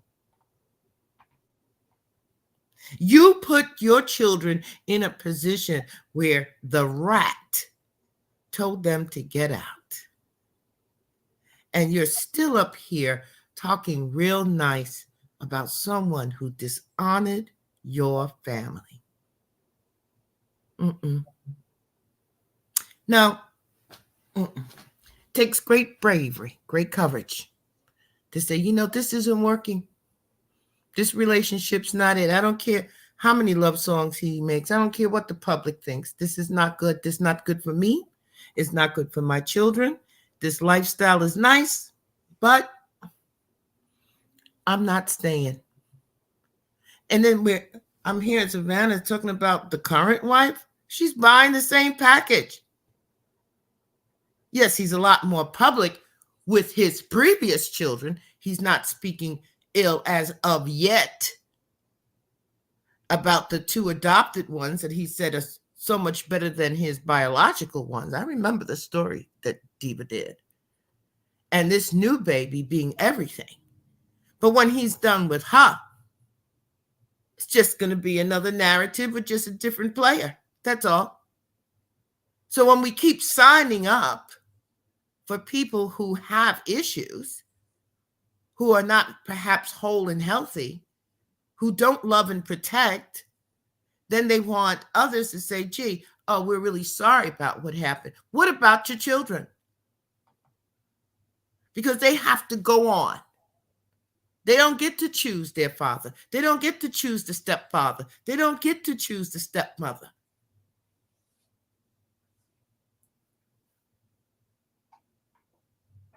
So I missed her accountability. I missed her accountability tonight. I missed Shyne's accountability tonight.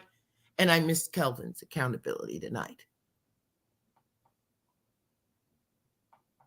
She could have taken that moment to apologize to her children for having failed to have really heard and made a difference in their lives before they got put out by the rat. I'm done. You're up. Well, I don't know if she raised some fine men, because I've seen those 30-year-old men do some questionable things online. But let's move forward.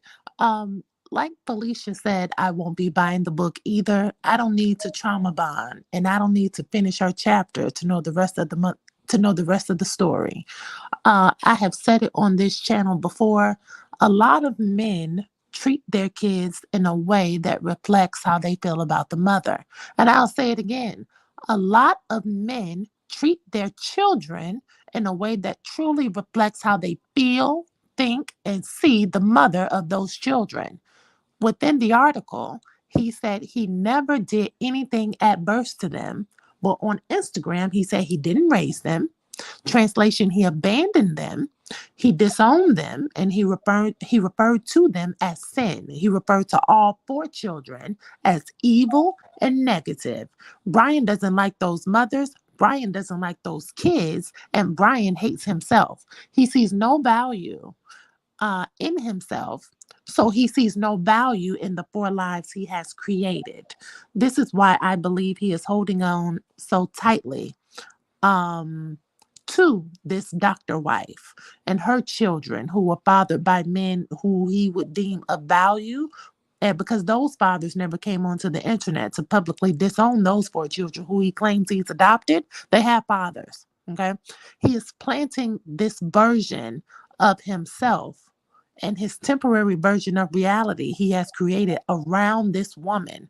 And this illusion will too crumble, because it's not real. There are too many cracks in this broken man for any whole woman to stand along his side and feel complete, happily faithful, and proudly in love. It's an oxymoron. And as a mother, I don't remember who said it before me, how can that wife allow him to name her child after him under this, what I would consider to be a revenge ritual? He is placing on top of that name. The name is garbage now. It's dark magic. And it reminds me of the time when he announced his oldest daughter was being essayed by her cousin, and he blamed that daughter for it, and he said that she liked it and that her and that cousin were in a relationship. The things which come out of his mouth are monstrous. And to think there are people who have paid him to sing at their weddings and anniversary celebrations. How many unions has his voice and energy been a part of that women have walked down the aisle to and had their father-daughter dance to? It's like spoiled milk. And if anybody in the chat is still listening to a Brian McKnight song, please find me on Facebook and let me know when you're coming, because I will be willing to meet you at Lenox Square and I'll slap the hell out of you. We're not listening to Brian McKnight music anymore. Thanks in advance. Dear God, E.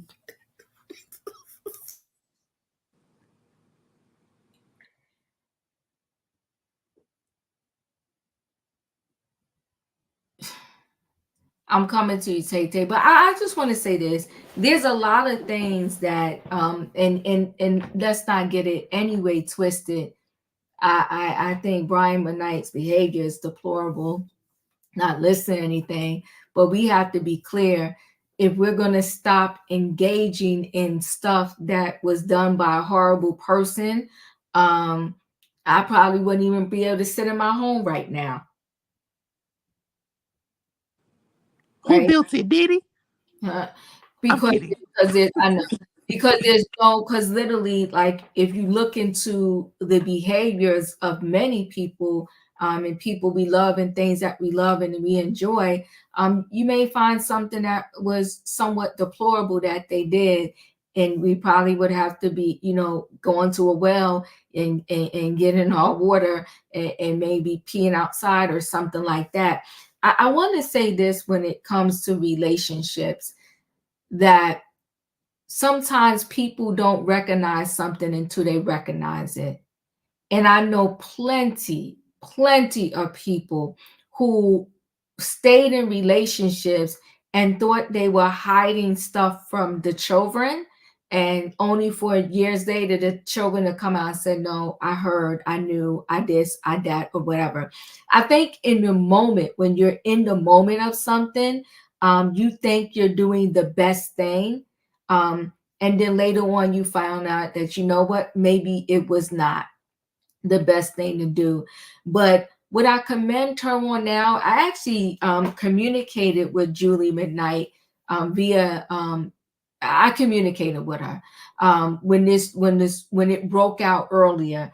And the woman that presented in that live is the woman that presented when I communicated with her when that story first broke out, whenever it was last year in 2023.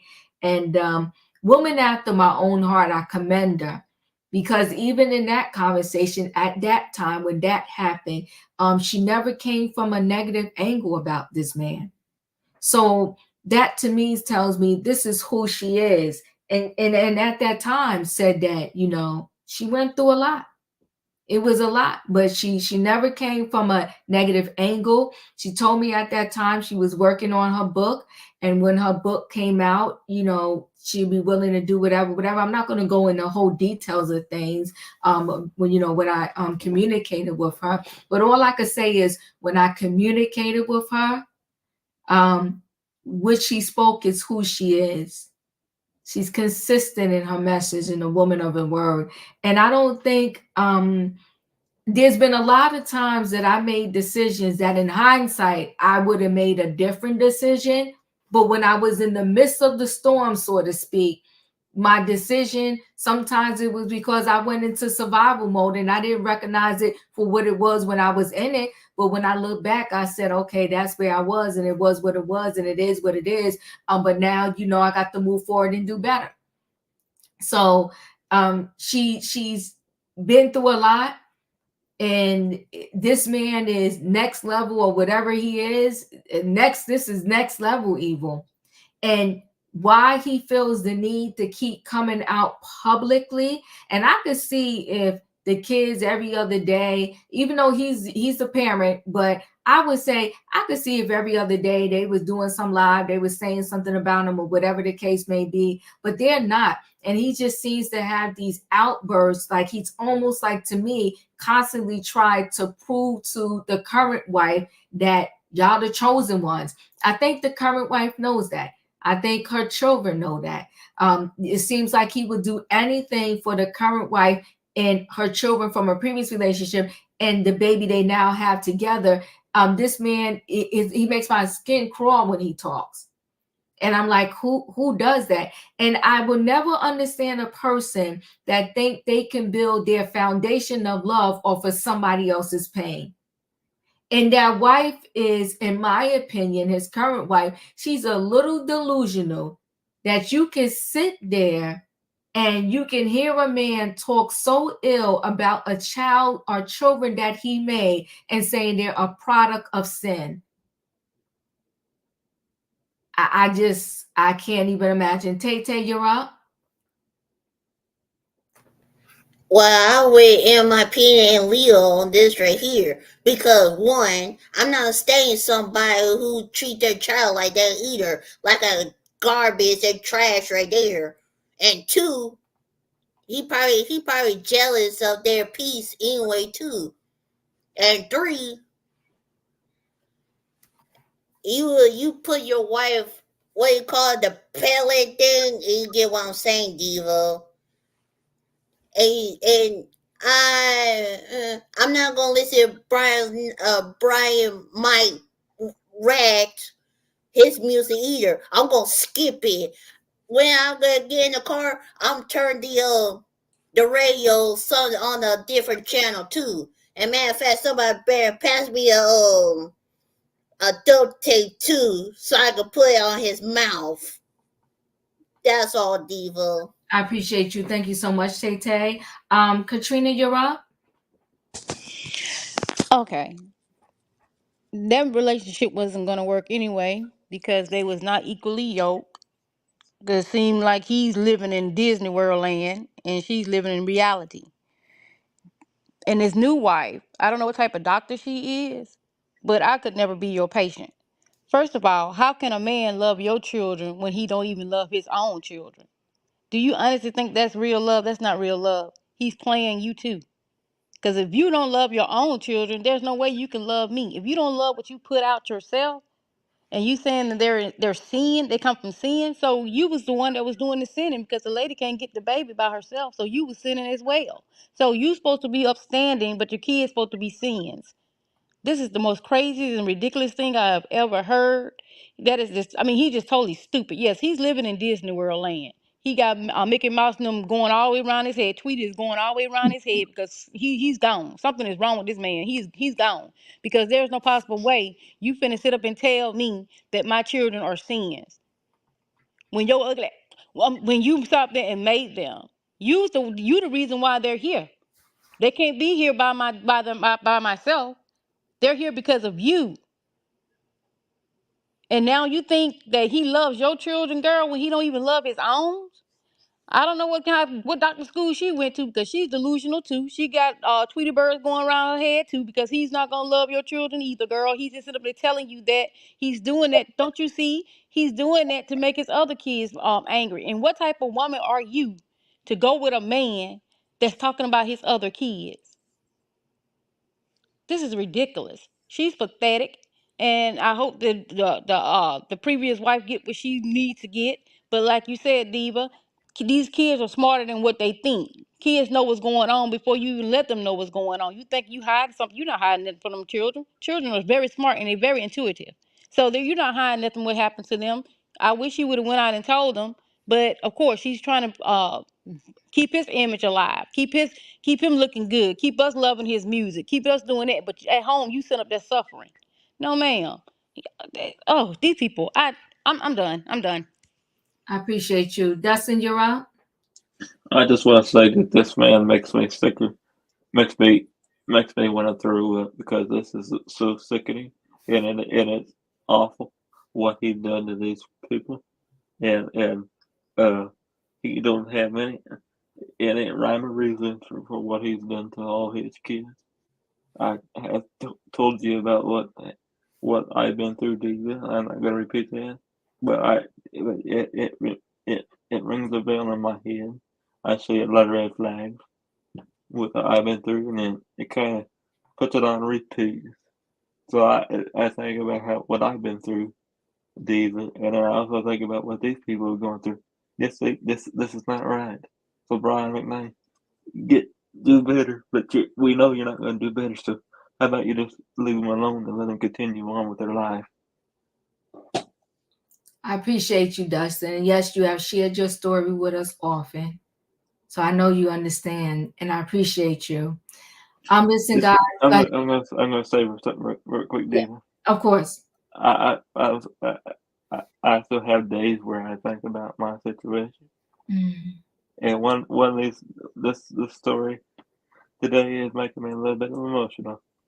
So if you could tell it in my voice, I do apologize about that. But this is just downright crazy. The people did not they did not ask to be brought in this room. You had kids, and you're gonna sit there and you're gonna treat your own kids like this. This is downright evil to be.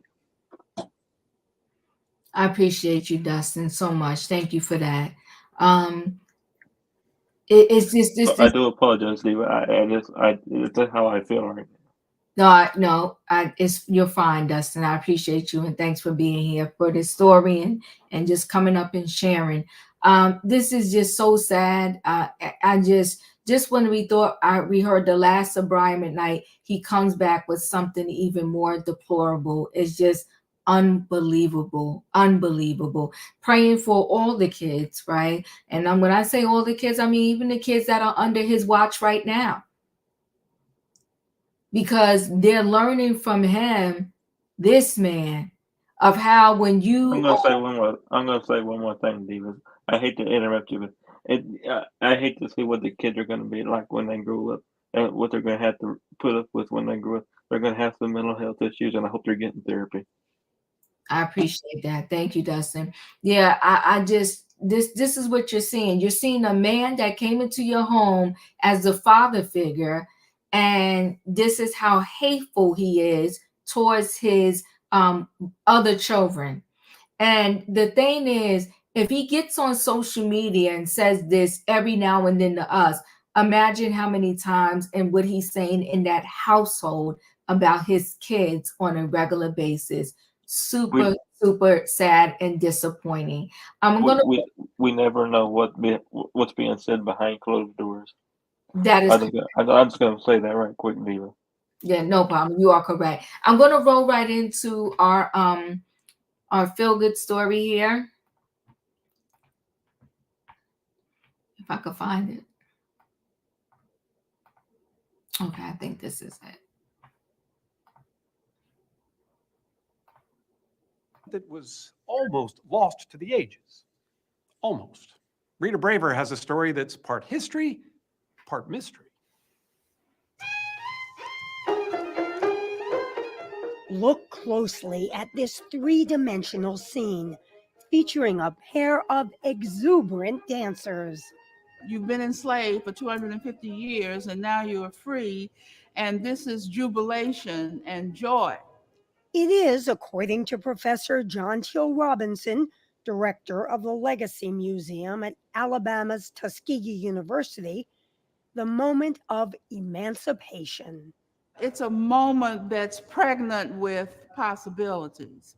The diorama was created for the American Negro Exposition, mounted 80 years ago this summer to celebrate African American achievements since the end of slavery. Known as the Black World's Fair, it was held at the imposing Chicago Coliseum. If you wanted to understand something about African Americans in 1940, it was there for you at the exposition. There had never been anything like it. President Franklin Roosevelt pushed the button that turned the lights on opening day. There were all kinds of exhibits, including a Hall of Fame honoring notable African Americans. Jazz legend Duke Ellington, shown here in an undated performance, entertained the crowd. And at the center of it all was a huge hall featuring 33 dioramas. What were they trying to show?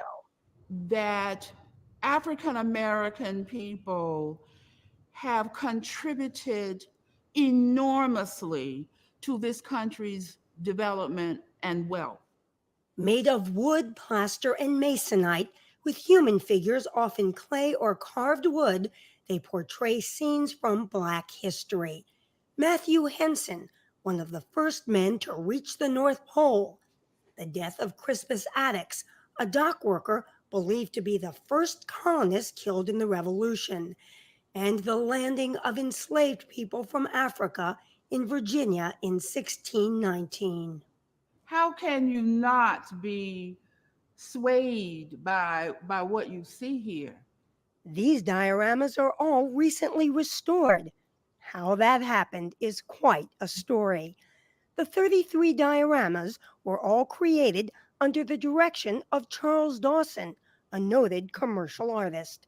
After the exposition, Dawson brought 20 dioramas to Tuskegee, where he'd once been a student. What happened to the other 13 is an enduring mystery. But over the years, those 20 fell into disrepair, and Robinson believed it was essential for African Americans to help restore these works portraying their history. But there was a problem. There are just not very many African Americans who work in the field of museum conservation, are there? There are not. And so it was mandatory that I work to try to figure out a way for African American students to learn this discipline. So Robinson helped launch a groundbreaking program, enlisting some top art restoration centers like this one, run jointly by Winterthur Museum and the University of Delaware, to introduce Black students to the field of conservation by working on the dioramas. Roger Blakemore has spent months on this one, featuring the Harlem Hellfighters of World War I. Toslyn Ware is just starting out. You're studying this now because you want to be one of the people that spreads the word? Yes, definitely. Really? Yes, I think that it's truly imperative that we just understand our history. If you don't understand where you're coming from, it's very hard to grasp where you're going. They were such heroes. Professor Joyce Hill Stoner has helped students restore 4 of the dioramas. Does it make a difference that African Americans are working on art made by other African Americans? Once they have been lured into the field and really love it, the answer would be no, it doesn't have to be. But when you're trying to get people excited, you want to strike a chord. And the dioramas struck a chord for Lastarcia McGarity. For me, it's the history within and the history surrounding them. Today, she holds a prestigious conservation fellowship at Washington's National Gallery of Art. But earlier, as this time-lapse video shows, she painstakingly restored this diorama for her master's thesis. Benjamin Banneker, surveying what would become Washington, D.C. Why is he a key figure? Because he is sort of an oddity in American history that has been lost. A free African American that was a surveyor, an author, a farmer, an astronomer. When the restoration was complete, McGarity helped drive the diorama back to Tuskegee, straight to John Teal Robinson.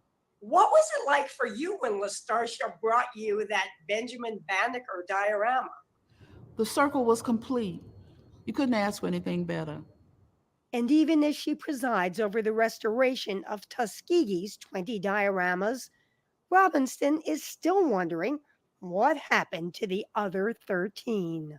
Do you hope that now that we're having this conversation, somebody's going to say, hey, wait a minute, we have one of those things in our basement. I never knew what it was. Absolutely. I hope so. I do. I hope that this unearths all kinds of things and it will help complete the story.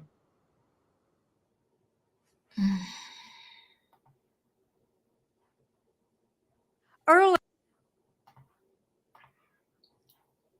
If you don't know where you came from, how you going to figure out where you're going?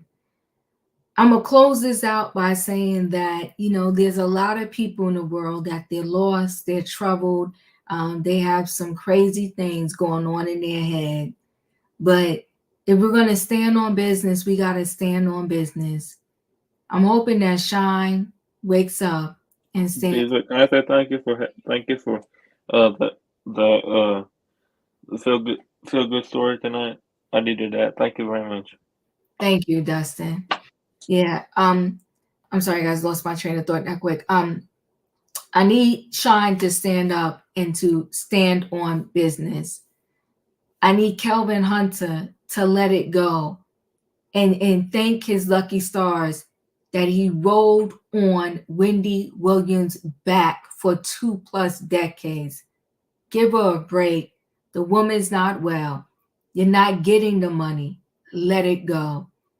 And Brian McKnight needs a whole lot of prayers because God help you when you can sit there and think, oh, they was a product out of sin, but now all of a sudden you're no longer a sinner. That just doesn't even make sense. We sin every day.